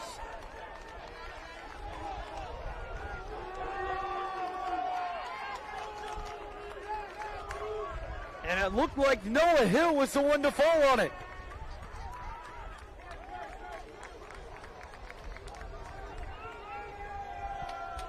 Correction, that is Luke Haskins. Luke Haskins, who had the blocked punt last game that was in return for a touchdown. Luke Haskins comes up with the fumble recovery there. And the Rams are back out on offense. Dawson looking. And the pass is incomplete.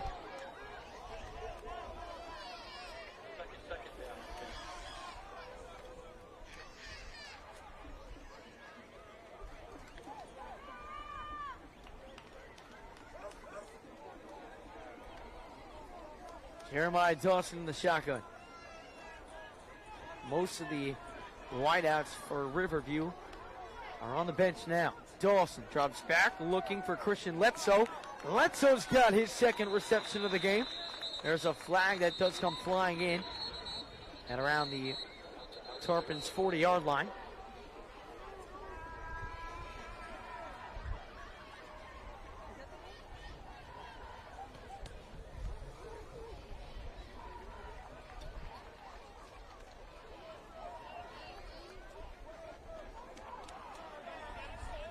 And that one is going to be against Riverview. And an eligible man downfield.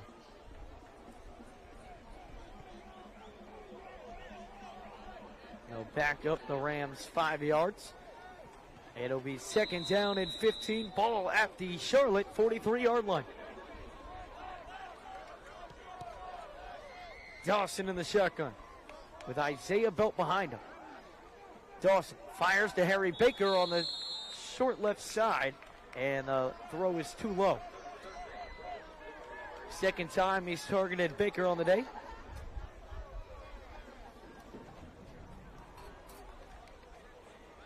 And it will bring up third down and 15.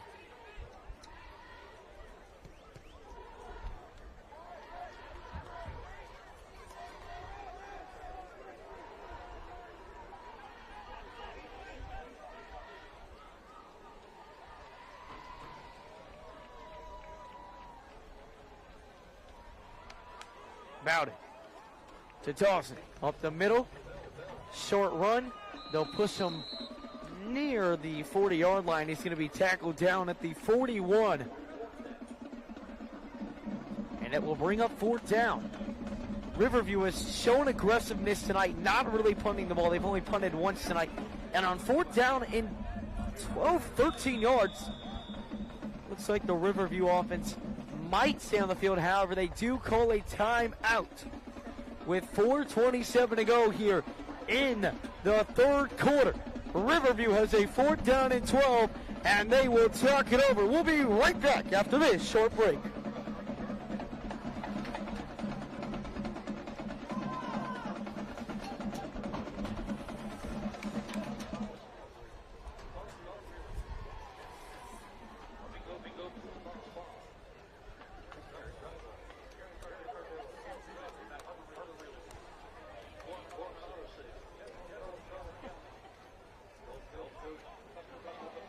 So fourth down and 12 coming up here for the Rams, and they have elected to stay on the field. 4:27 to go here in the third quarter. Jeremiah Dawson in the shotgun. Dawson drops back. Dawson looking deep down the left sideline, and it's overthrown.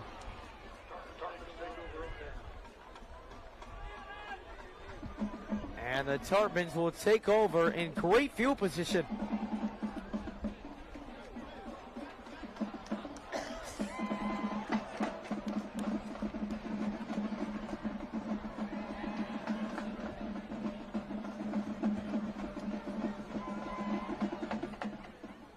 So first down and 10. Ball at their own 41-yard line. Tarpons, if they're going to want to come back into this game, they're going to have to make some noise, and they're going to have to make that noise quick. Going deep over the middle, he's got Brady Hall at the 40. Down now at the 27-yard line. Valentino to Brady Hall. We talked about that in the first half, and especially at the beginning of the second half. Their inability to work with that Valentino and Hall game so far, it hasn't been there. Hall's their leading receiver, but he breaks one open there. His second reception. Now run up the middle to Connor Trim, and he's hit to the ground quickly.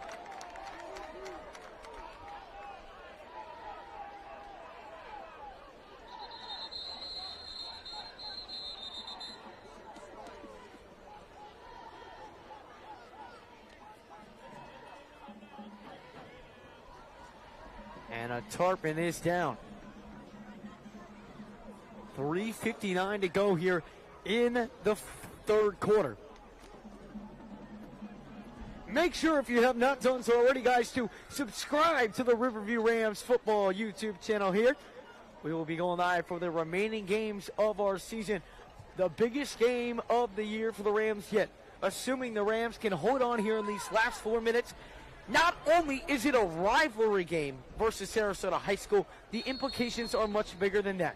One, Riverview's got to hang on to their 11-year win streak over the Sailors. Not only that, most importantly, the game between the Rams and the Sailors will decide who is second in the district, which will decide who goes to the playoffs. So you will want to be in here if you are not making it out to Sarasota High School. As here's the keeper by Valentino. Gets maybe a yard, if that. It'll bring up third down. But that game versus Sarasota now, especially with the Riverview win tonight, is all the more important. The job has to get done. This game feels like it's bigger than any of the last 11 the Rams have won. Valentino drops back, throws it to the right side. He's got his receiver for a first down. Once again, it is Wadsworth on the reception. The drive stays alive. Luke Wadsworth with the one touchdown reception for the Tarpons tonight.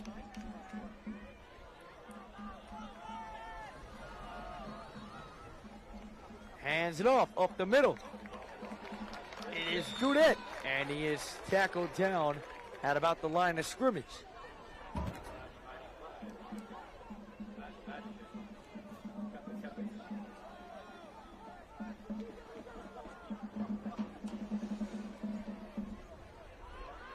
Second down and 10 coming up for the Tarpons. Valentino in the shotgun. Needing a score here late in the third quarter. Tarpons trying to stay alive here. Trying to get their first win of the season. Valentino rolls to the left. Looking in the end zone. Fires it across his body. Is that caught? No, it's not. It is incomplete and hits the ground. There's a flag, however, at around the 15-yard line. We'll wait to see what that is.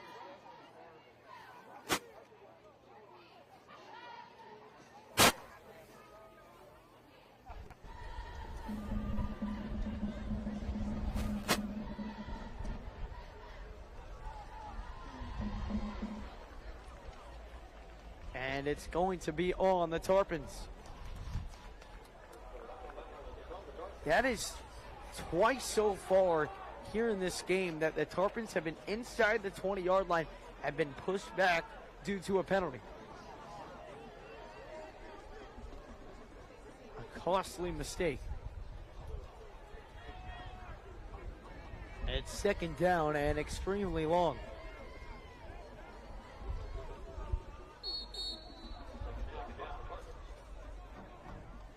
Second down and 19, Valentino drops back. Now throwing over the middle, he's got his receiver, Luke Wadsworth, another touchdown.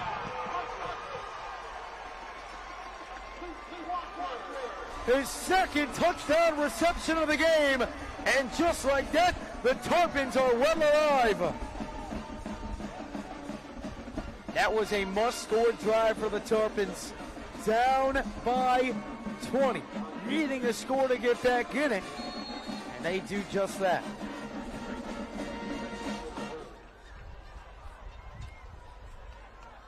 Thomas Forte on to kick the extra point.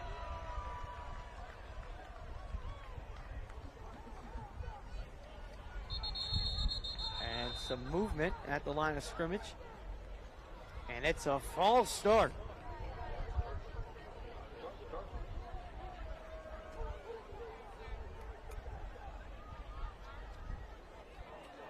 .237 to go. Third quarter, Thomas Forte out to kick the extra point. Luke Wadsworth accounts for both of the Tarpons touchdowns here tonight.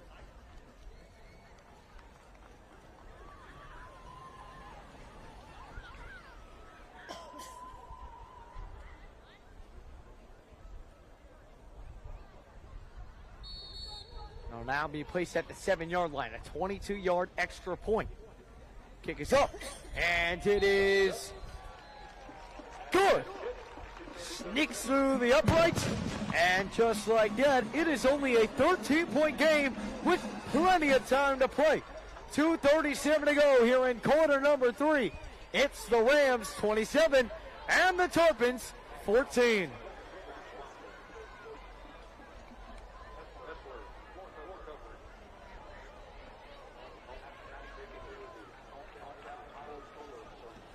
So this game not quite over yet.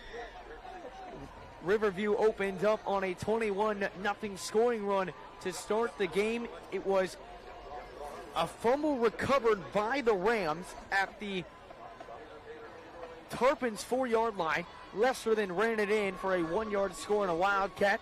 Then Luke Batita and Jeremiah Dawson connected on a 68-yard touchdown. And then it was a 30-yard reception for Charles Lester over the middle, which made it 21-0.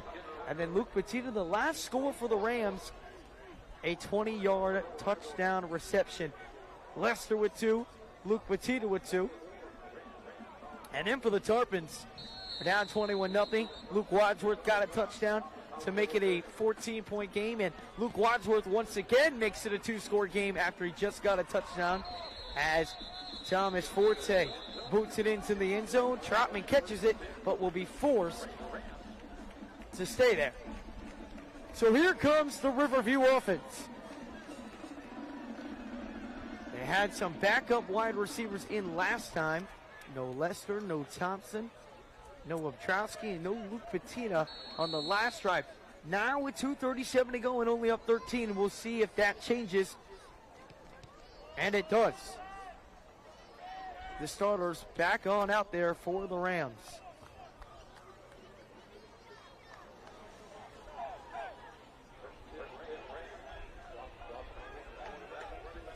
Here's Jeremiah Dawson. Hands it off. Scooter Trotman taken down after a gain of around 2 yards. They'll give him 1.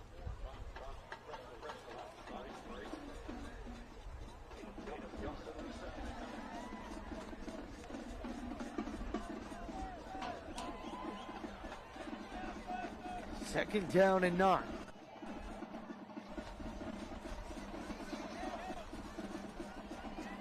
Jeremiah Dawson in the shotgun. A big possession for the Rams. Lester in motion. They'll give it to Charles Lester. A flag comes flying in. Lester trying to hit up the sideline. Gets a couple of yards, but this is most likely to be a holding. And the Rams already starting to back up.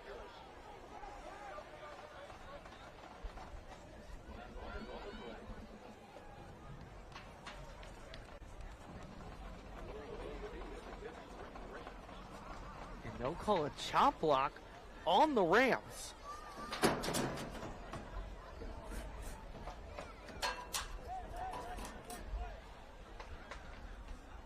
And so just like that, Riverview is backed all the way up. Started the drive at the 20-yard line. However, now they are placed inside their own 10-yard line. It's second down and 21. At their own 9.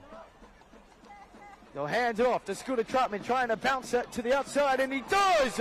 Scooter Trotman, an 11-yard run back to the original line of scrimmage. It'll be 3rd down and much more manageable. 3rd down and 10. It's a big play to make it 3rd down and manageable. Get back to a spot where you're going to be able to get it, and even if you can't get the 1st down, you're not going to be punting out of your own end zone. Here's Dawson. It's a screen for Lester. Needs some blockers. Lester evades one tackler, and he can't do much more than that. Gets tackled after a gain of 3 to 4 yards. And with 1:40 to go in the 3rd quarter, the punt team is going to have to come on for Riverview.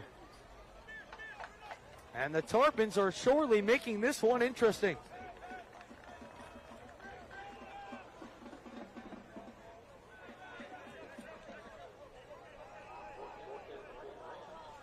John Morelli out to punt.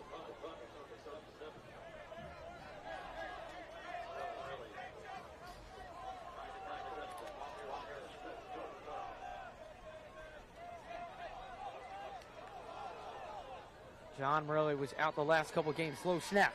Morelli gets it off. It'll take a nice bounce for Morelli, and Morelli will pin him inside their own 40-yard line. So a nice punt right there by John Morelli, and the Tarpons will take over at their own 37-yard line.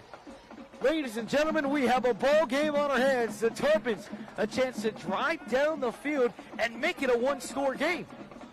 And not a missed extra point technically. It was a bad snap. They didn't even attempt the extra point. Marshall Thompson couldn't get his hands on the hold. Therefore, there was no extra point. 27-14, 2 touchdowns by the Tarpons, 2 extra points. And their kicker, Thomas Forte, has looked quite amazing so far on the night. And you're looking at being down. So an important possession for the Riverview defense. This defense has forced 4 turnovers on the night.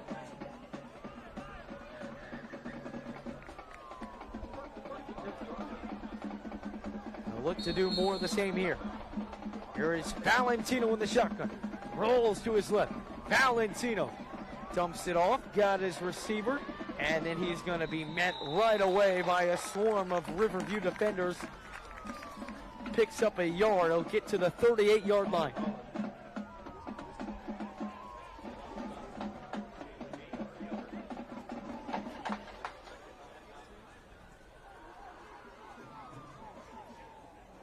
Time winding down here in the 3rd quarter. Under 20 seconds to play. We'll see if Charlotte elects to get a snap off beforehand. 2nd down and 9. Valentino drops back under some pressure, and he gets slammed to the ground.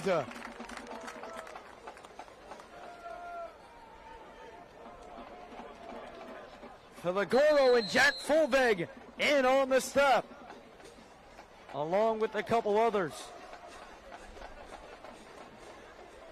And that will send us to quarter number 4 here in Punta Gorda, Florida at Charlotte High School.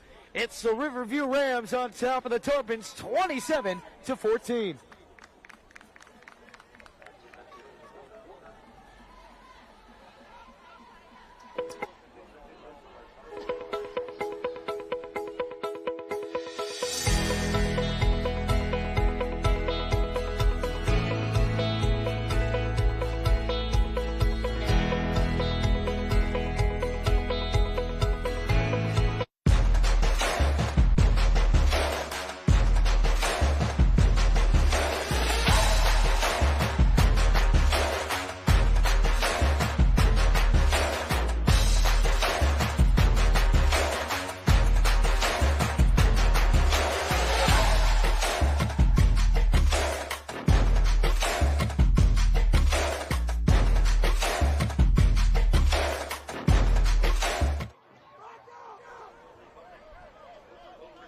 Welcome on in. 4th quarter action here at Charlotte High School. Looked like the Rams had pulled away with this one, but Charlotte one drive away from making it a one-possession game, and another first down on third down for the Tarpons. Catch made by Darrell Owens. Third down and 14, and they pick it up. And the Tarpons almost across midfield. Now Valentino throws. He's got his man wide open. It's going to be another first down. Jaden Terrahawker slams Curls to the ground, but not before another first down. Curlis, his third reception on the game, and the Tarpons are knocking on the door. First down and 10, ball at the Riverview 34-yard line. Oh, a bad snap, picks it back up. Pump fake, evades the pressure, gets away from him again, throws it down the field, incomplete. What a play it was by Michael Valentino to just keep the play alive. And it brings up second down and 10. Well, he bobbled the snap and then got away from multiple Riverview defenders, then had to evade one more who tried to trip him up, somehow got away from that guy, then threw it to a somewhat contested receiver, but just overshot him. Valentino has played much better since that final drive in the first half for the Tarpons. Receiver goes in motion. Valentino under pressure, rolls to the right, looking over the middle, and once again has a receiver, can't make the catch. It's Connor Trim who bobbles it. Third down and 10 coming up. 11-11 to go here in quarter number 4, and this is a huge play for the Riverview defense. If you're the Tarpons right now, though, you're most likely looking at 4th down territory. Got 2 plays to pick it up. Low snap, under pressure, again, rolling to his right, chucking it deep down the field. It is caught in the end zone for a touchdown. In double coverage, and the Tarpons are right back in it.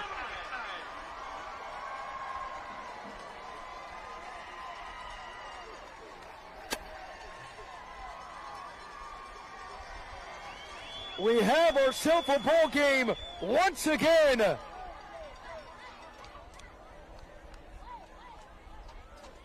What a huge play.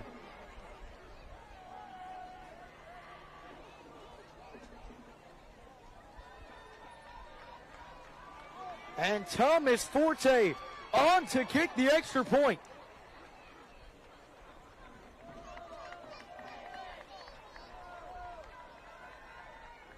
Riverview took their foot off the gas pedal.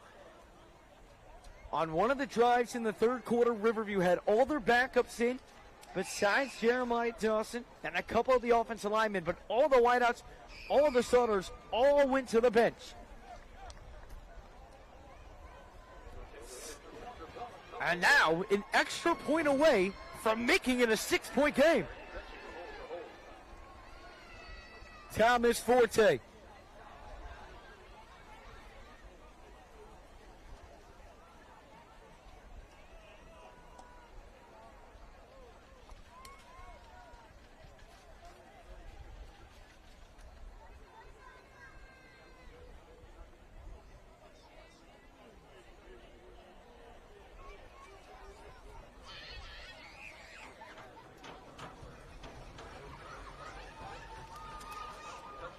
And they do call pass interference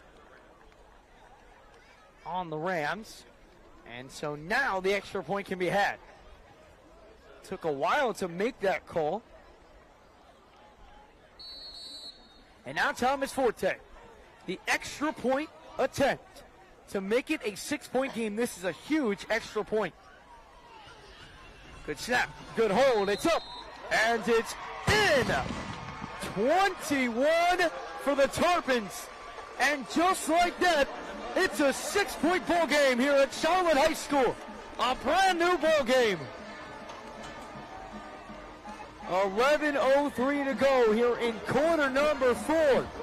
And the Riverview Rams lead has been cut down to 6. And so now, an urgent drive coming up for the Riverview offense. And going for it on 4th down might not be the right decision every time from now on out. They've given Charlotte the ball in plus territory many times. Maybe not in plus territory, but they've given Charlotte the ball at their own 35, at their own 40. For example, on that last drive, at their own 41-yard line. And when you've got such great field position to work with, you only need so much to go your way. And Charlotte has made them pay for going for it on 4th downs on those last couple drives. And you see Thomas Forte and the kicking team is kicking off from the Riverview 45, and this is a great opportunity to try an onside kick. Worst comes to worst, Riverview starts at their own 35-yard line. Here we go. Thomas Forte will not try the onside kick. Instead, will boot it into the end zone.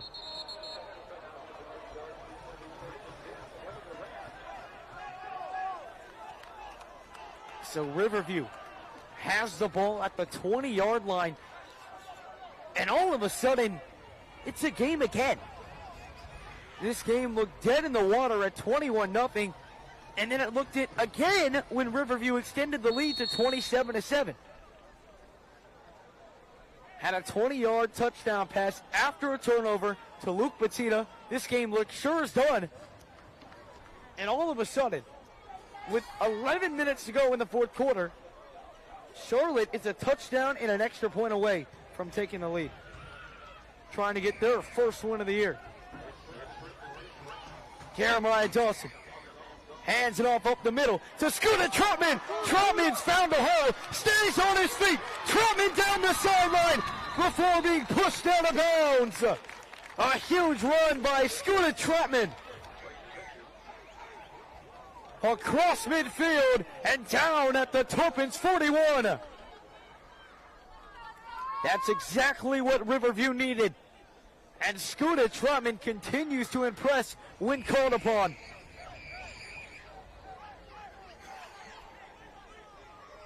Ball at the Tarpons 41-yard line.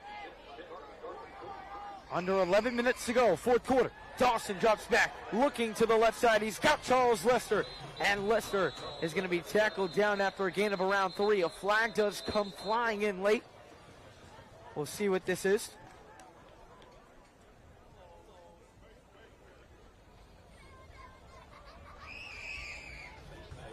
And it's a face mask against the Tarpons.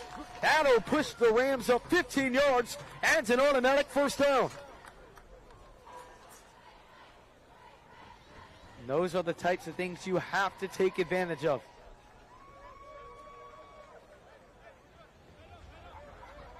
The ref going to go exactly walk out. Gives them the 1st down.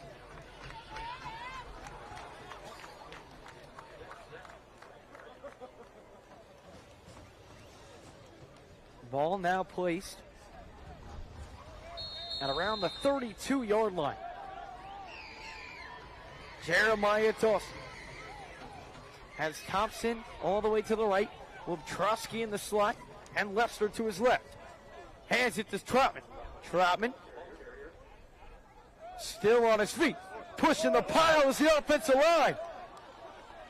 And they'll push them for a gain of around 2-3 yards.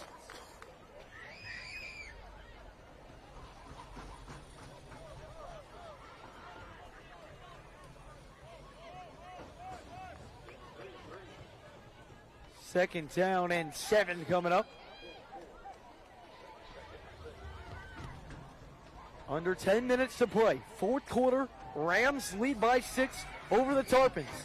Riverview looking to get their 2nd win of the year and improve to 2-5 and have a playoff matchup set versus Sarasota in the rivalry game on Friday. The Tarpons looking to come back and get their 1st win of the year. Dawson drops back, looking back corner to Lester, and it's incomplete, but a flag comes flying in. Harris on the coverage.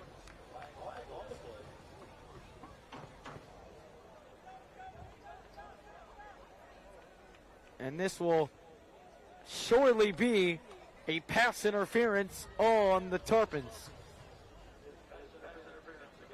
So it's an automatic first down for the Rams. And when you have a playmaker, when you have a guy like Charles Lester, the defensive backs are going to be forced to do that because he's going to blow by you more times than not. You just got to grab onto him, shove him out of the way, try and force any way to not have him catch the pass.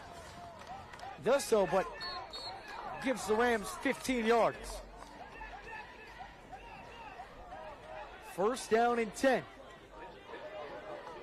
Ball at the Tarpons' 14-yard line. Dawson hands it off to Trotman. Trotman bounces to the outside, and he's going to get pushed out of bounds.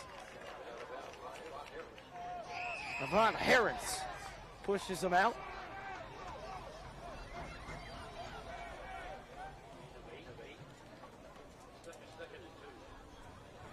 Second down and 2. Ball at the 6-yard line. Riverview trying to seal the door shut. Dawson up the middle to Scooter Troutman. Makes a cut and into the end zone. Scooter Troutman, his second of the year. And the Rams take a 2-score lead once again. Scooter Troutman from 6 yards out.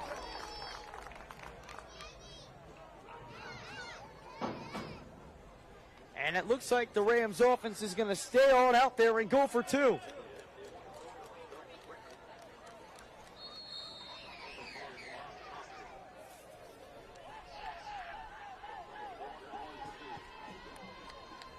Dawson in the shotgun. Rolls to the right. Throws it. Oh, what a beautiful play call. And it works to perfection. Luke Petito on the scoring end again. Dawson rolled to the right. Petito trickles his way to the left. And the Rams up by 14 with 9:23 to go here in quarter number 4.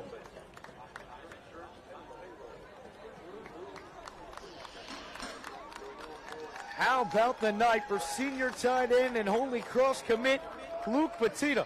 2 touchdowns, over 85 yards receiving, and gets a much important 2-point conversion. Makes it a 14-point lead.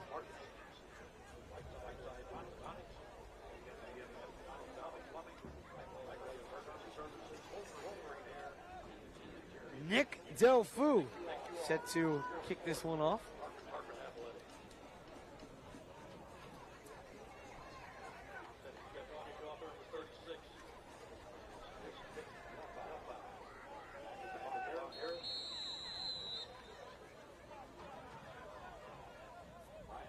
Nick Delfu boots it away. And it's going to be caught at around the 10-yard line. Trying to hit the outside. Spins off a tackler and is going to be brought down at around the 25, 26-yard line.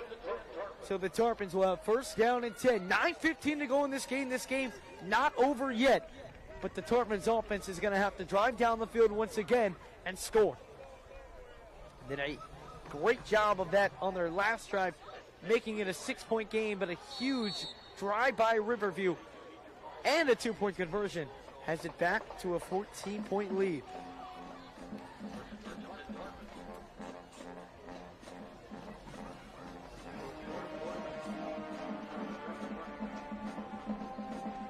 Valentino in the shotgun. Valentino throws it, and he's got a man wide open. Another first down for the Tarpons. He's got some room up the sideline and steps out of bounds at the 46. Make that the 45. And so just like that, in 9 seconds, the Tarpons moving the ball down the field.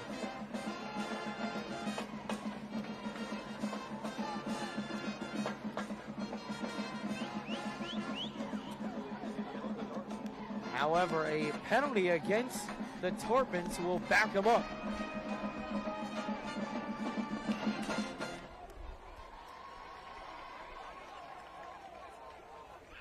We'll only back them up, though, to the 43-yard line, their own. So still a 12-yard penalty right there. 1st and 10.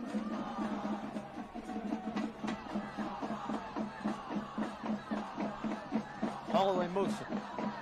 Looking for Hall. He's got Brady Hall. Brady Hall trying to get to the first down marker. He cannot. Brady Hall taken out of bounds by Lester and Jaden Terhacker.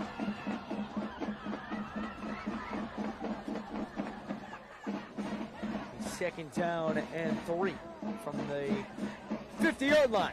8:28 to go, 4th quarter. Valentino drops back under pressure, evading that pressure, heads up, that ball comes loose, and it's going to be picked up by Charlotte. To Marcus Abner. From behind, and Valentino had no idea he was coming. And the Tarpons will take a timeout. It was almost a big play for Riverview. DeMarcus Abner coming from behind, hot into the quarterback, forces the fumble. Tarpons recover. It's going to be 3rd down and long. 3rd down and around 15, 16. And you got to think the Tarpons are in 2-down territory here, down by 14. Not a lot of time left remaining in this game. This has got to be a touchdown drive right here. And the Riverview defense doing a great job on this drive so far. And what a play that was by DeMarcus Abner. Sticking with the play after the original play wasn't there. Got around his blocker and gave Valentino a wake-up call.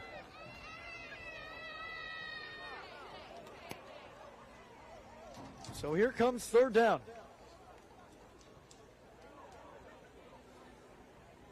The Tarpons have done an impressive job, however, tonight on converting on 3rd down and long.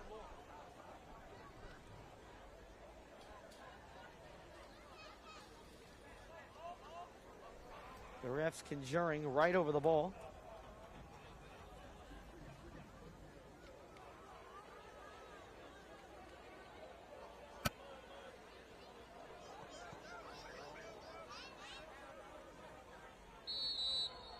.8:12 to go, 4th quarter. Valentino in the shotgun. 3rd and 14.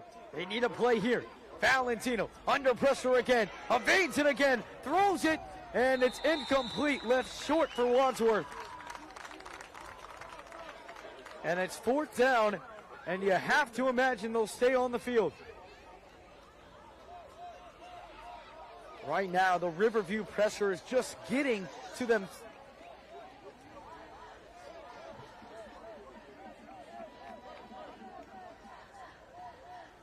And unless I'm mistaken, they're going to punt the football.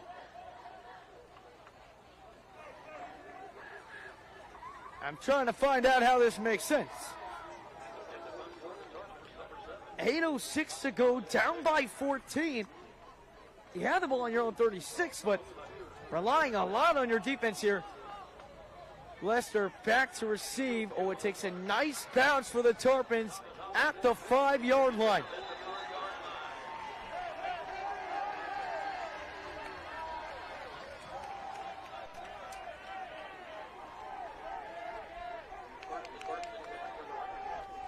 Marcus Abner, one of the Tarpons, John back and forth at one another.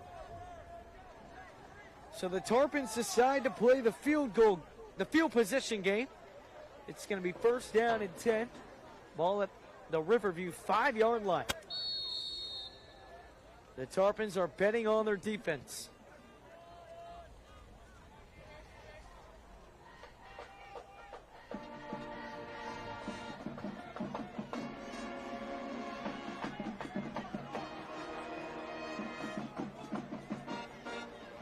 Jeremiah Dawson in the shotgun.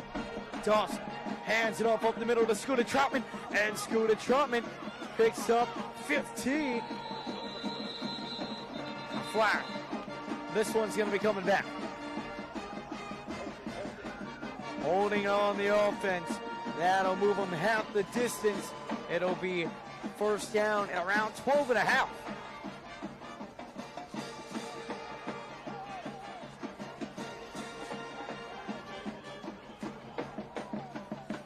Under 8 to play.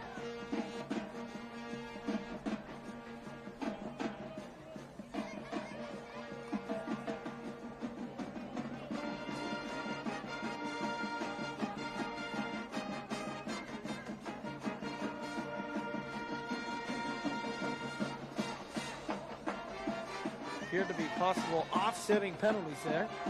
First down and 10. Dawson in the shotgun. Tarpons showing a lot of pressure, and Riverview might have jumped. And Troutman's reaction says it all.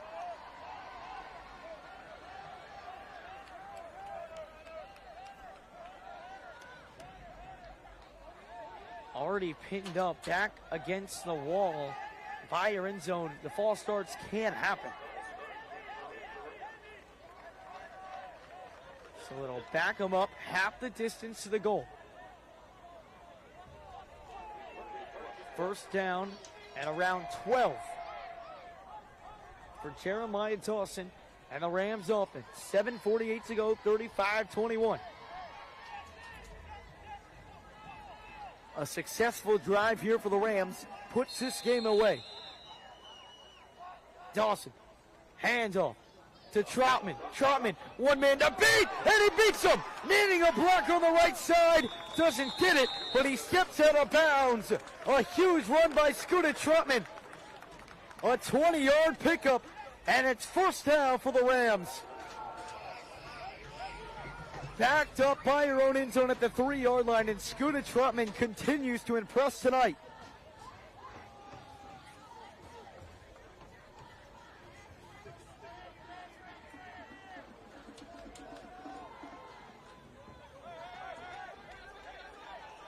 First down and 10. 7:34 to go here in quarter number 4. Rams trying to get their second one of the year. It's a screen to Lester, and Dawson can't connect with them, and a late flag comes in.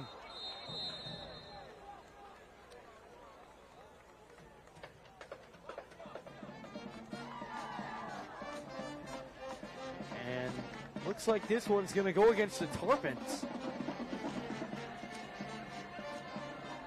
Unsportsmanlike conduct on the Tarpons. Mental mistake right there. 7:40 to go in a game. That can't be the mistake you're having. Down by 14, you've got to stay disciplined. Giving Riverview free first downs after an incompletion where you're 2 stops away from getting the ball back only keeps the momentum of this drive going. Riverview now has first down and 10. Ball at the 38-yard line.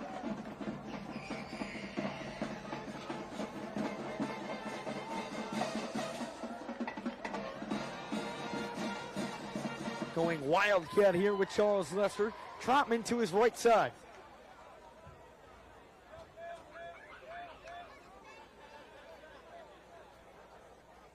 Luke Batita sets a block on that left side. We'll see which side Lester tries to go. He'll hand it off to Scooter Troutman. Troutman will just slide down to the ground. And then a late hit, and a flag comes out. Again, a mental mistake by the Tarpons. The type of stuff you cannot have in this scenario. It's going to be another automatic first down.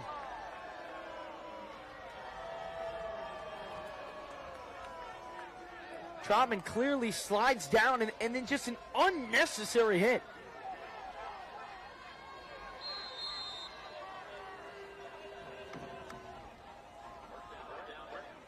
Peyton McGee gets the flag called on him. And again, it's some mental mistakes. That's 2 in a row. Riverview with it at midfield now. Lester decides to keep it this time. Evades the first player. And he's going to pick up some solid yards. Gets around 5.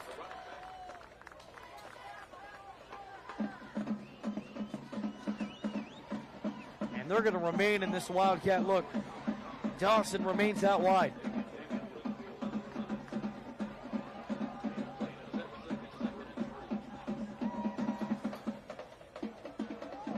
Pick up 7 on the play. It's 2nd down and 3. Ball at the Tarpons 43-yard line. Under 7 minutes to play. Charles Lester in the shotgun. Lester, it's a bad snap. Runs to the right. Lester trying to break free. And the ball comes out. And it's going to be recovered by Riverview. A big recovery. Marshall Thompson lands on it.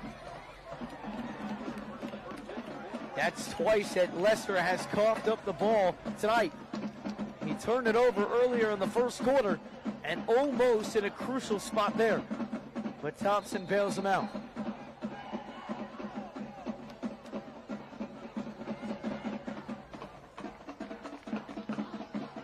And a water break. 6:27 to go here in quarter number 4. The Rams driving, trying to close out the Tarpons and get their 2nd win of the season.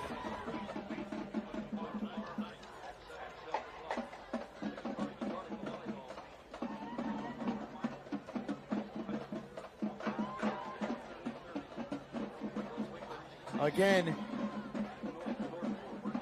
Friday's game against Sarasota is going to be huge.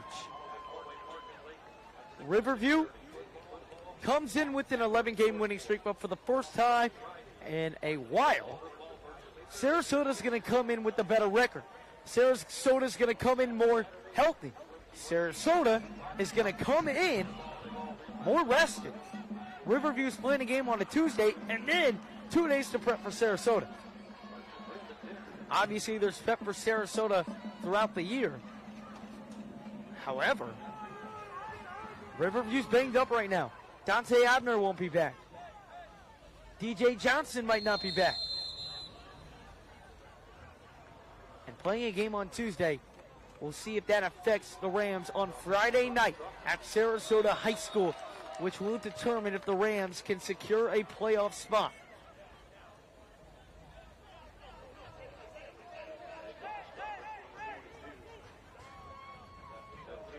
Second down and around 6 coming up for the Rams. Under 6 to play.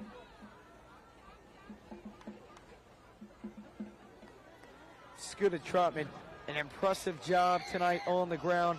Once again, just playing phenomenal when his team needs him the most on the ground. As a backup, that's important to do. Here's the backup tonight to Isaiah Belt. The pitch goes.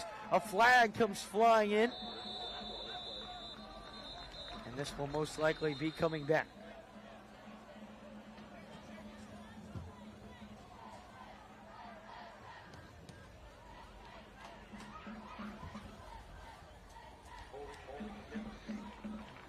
And it's holding on Riverview.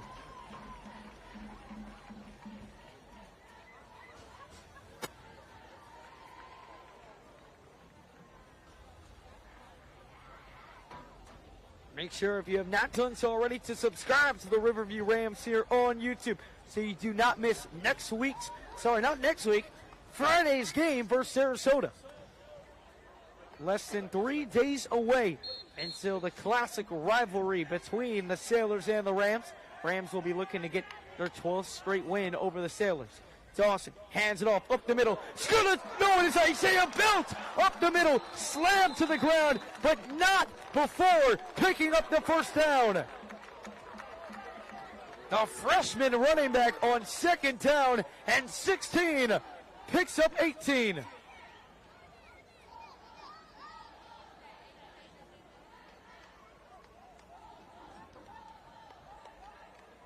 Nice run right there by Isaiah Belt.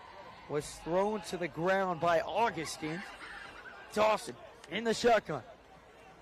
Hands it off up the middle again. Belt. A strong run, picks up around 3.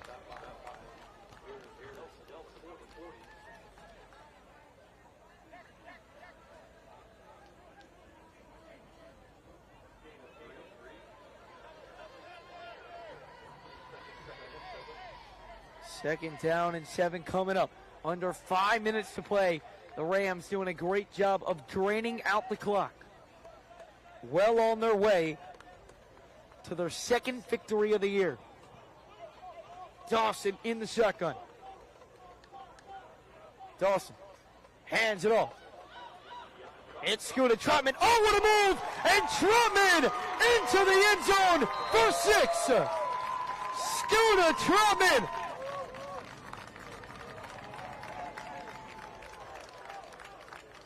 And the Rams have put this one away off a Scooter Trotman 21-yard rushing touchdown. His second of the game and his third of the season. What a nasty move by Scooter Trotman. My goodness.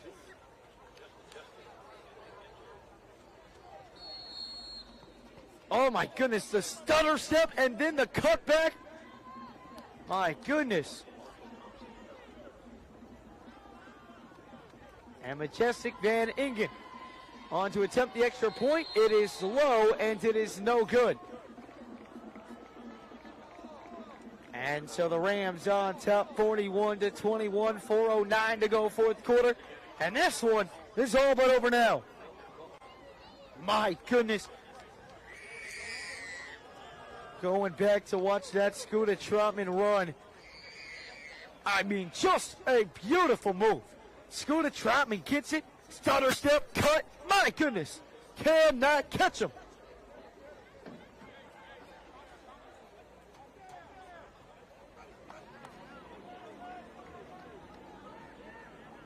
And the Tarpons' terrible season continues to get worse. Tarpons set to begin the year 0-7 unless they can find a way to miraculously come back. This is exactly what Riverview needed to come on here, get a dominant win on the road. Up 41-21 with 4:09 remaining. And it sets up a Friday night under the lights for Sarasota High School. The most important one in the last couple of years. And the kick will go out of bounds.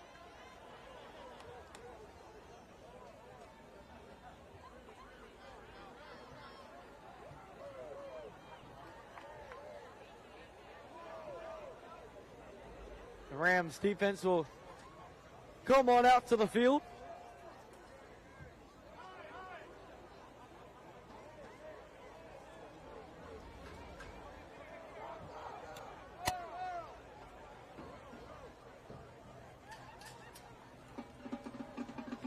And the Tarpons will have one last crack at it.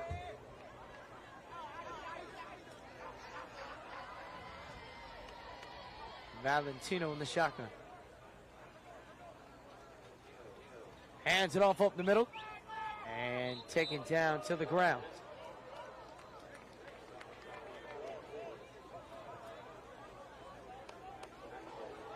Axel Glava Perez on the stop. Tarpons got to work quick, down by 20. Under 4 to play. A 6-yard gain on the carry. Valentino drops, got his man. It's Luke Wadsworth again, and Tara Harker slams him to the ground. And another first down. Luke Wadsworth having himself a really impressive game. Has 2 touchdowns on the night so far.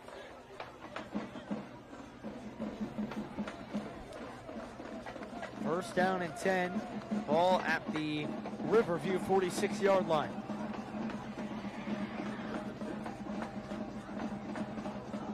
Throw over the middle. Oh, it's off the hands of Curlis.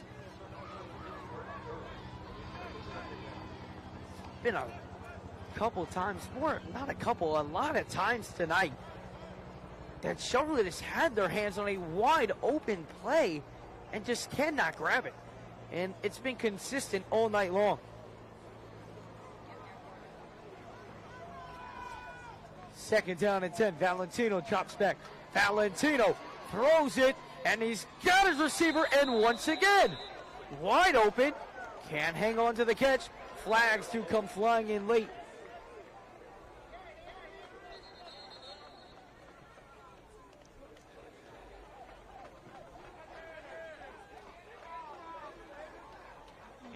appears this is going to be on Riverview. 3:07 to play here in the fourth quarter.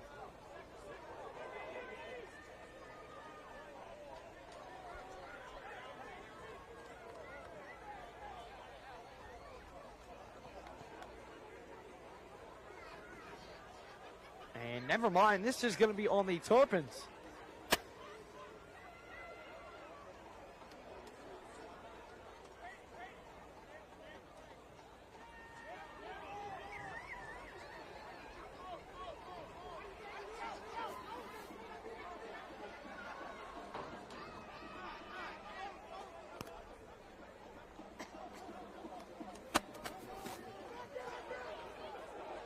And so the Tarpons will back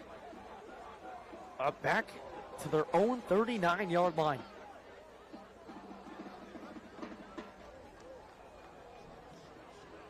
It's third down.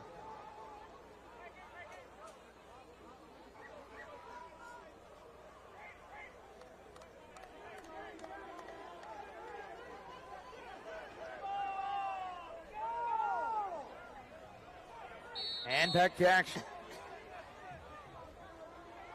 Refs took their good sweet time on that one. Valentino under some pressure, and Valentino to the ground. And the Riverview sideline hype for the sack just made. And the quarterback appears to be down.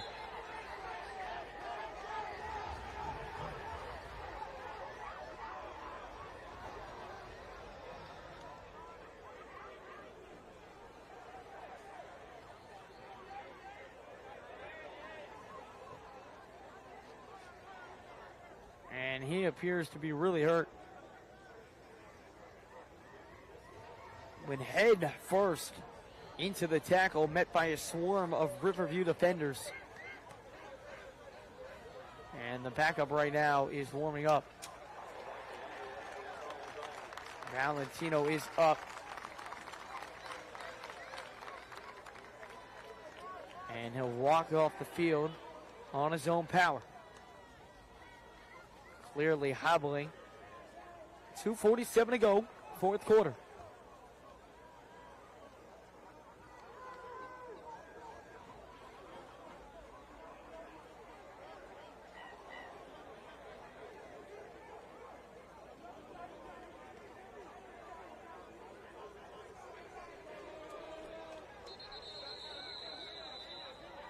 And a timeout has been called. So 2:47 to go here in the fourth quarter. The Riverview Rams closing out on their second win of the year against the Tarpons. It's the Rams 41 and the Tarpons 21.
It's fourth down.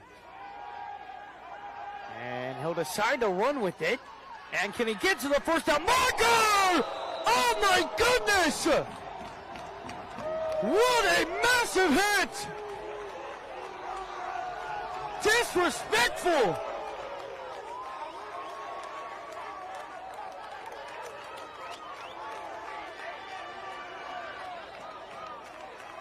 Oh my goodness! What a hit! Wow! What a pop that was! running.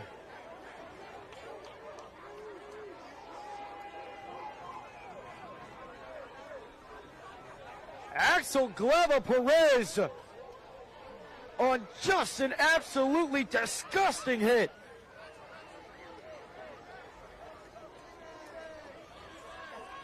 Looked like he was going to throw, and then Axel just laced the shoulder right on him.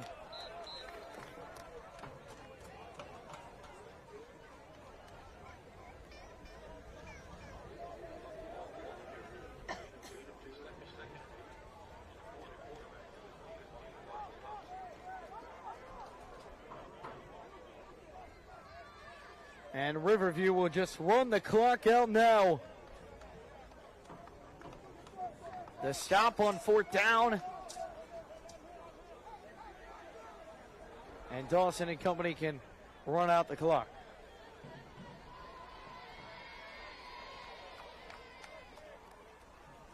And it appears they have Marshall Thompson in at quarterback. 2nd down, carry goes for around 1 yard. It'll be 3rd down. Under a minute 40 to go.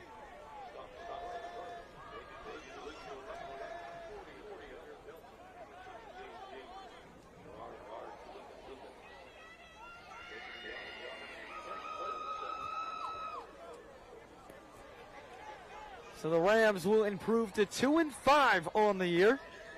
They'll pick up a 41-21 win over the Tarpons.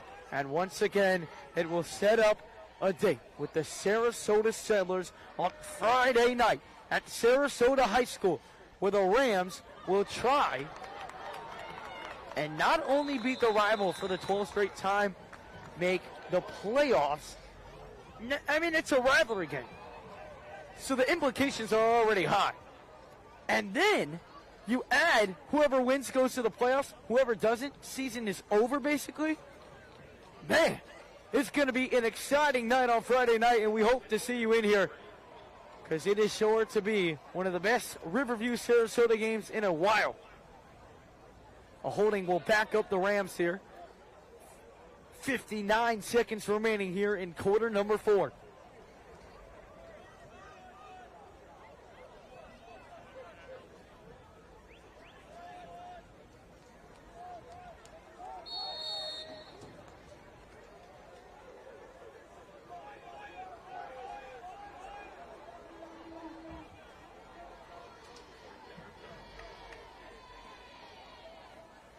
And a handoff up the middle.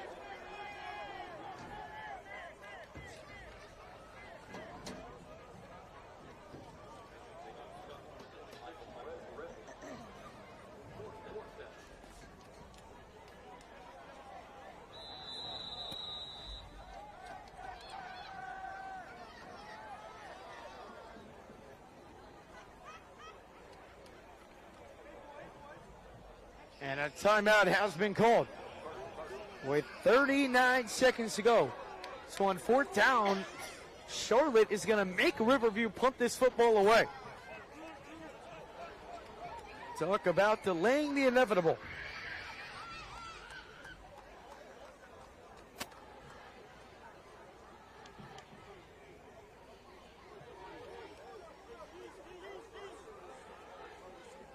So Riverview will punt this one away one last time. 39 seconds to go.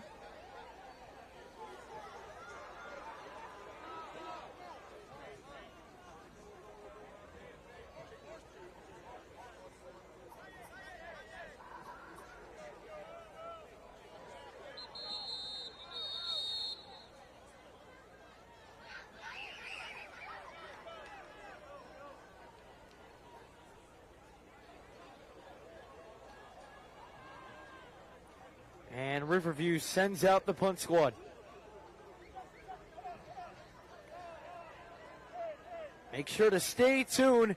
The Rams have their last so far scheduled game, obviously, this Friday versus Sarasota. However, the Rams will either be playing Sarasota or Palmetto on November 4th. Nothing is confirmed, but that is what is most likely to occur. And that game should be at home for the Rams, as obviously we've had our home games at Sarasota due to the destruction that Hurricane Ian caused to our bleachers. However, those are expected to be repaired by November 4th. Obviously nothing confirmed, but that is what is expected. So make sure to stay alert of a possible game on November 4th. Charlotte will run a couple plays here, and then we can wrap up the night.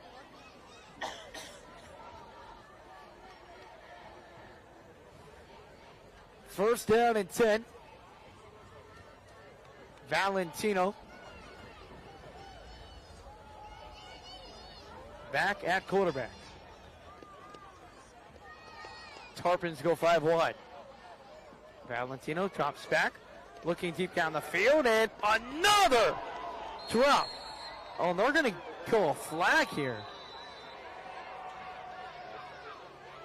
Most likely for unnecessary roughness.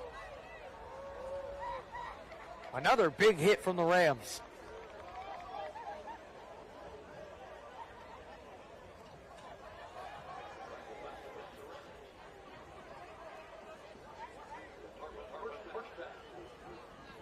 So the Tarpons move the chains.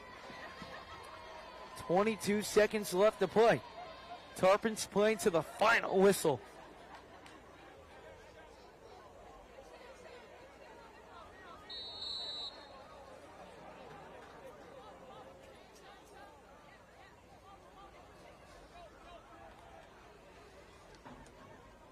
Throwing it to the right side.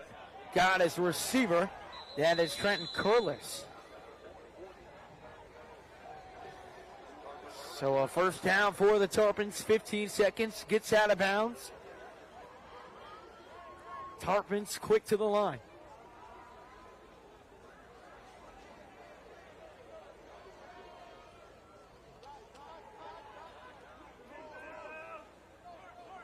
Valentino drops back again. Under some pressure, heads up from behind, throws it deep down the field, got his receiver again. And he is going to be tackled out of bounds with 4 seconds to go out at the 34-yard line.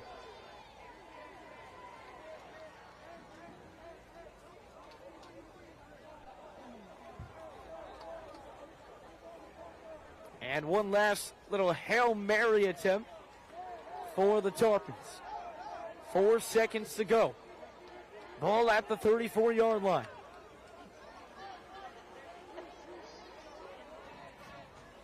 Valentino drops back under some pressure. Noah Hill almost got to him. Evades that pressure. Now sets his feet. Throws it in the end zone. It is knocked away, but there's a flag that comes in. And the Riverview sideline cannot believe it. Should see some of these faces.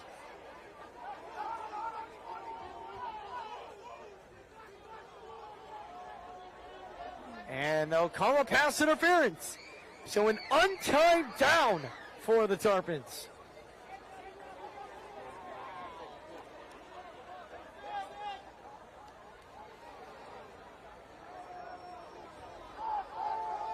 One of the longest 39 seconds of football I've ever seen. So this should be the final play of the game. However, who knows with the way this game has gone. Valentino throws it into the end zone. It is incomplete. No flags. And this game is finally over. The Riverview Rams improved to 2-5 on the year. They get a big win over Charlotte, 41-21. Season back on track where they need it to be. All it takes now for a playoff spot is a win on Friday night at Sarasota High School versus the Rivals. And it doesn't get much more entertaining than that rivalry weekday for a spot in the playoffs. That is going to wrap it up from here at Charlotte High School from Punta, Gorda, Florida. from James, Dave, Stephanie, and I, thank you so much for stepping on in to the Riverview Rams Sports Network. We will see you on Friday night versus Sarasota.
Hey Ram Nation, Coach Smithers here.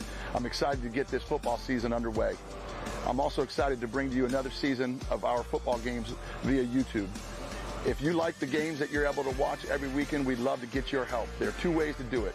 You can do it either via text or you can do a sponsorship. If you're interested, please contact Jackie Weller.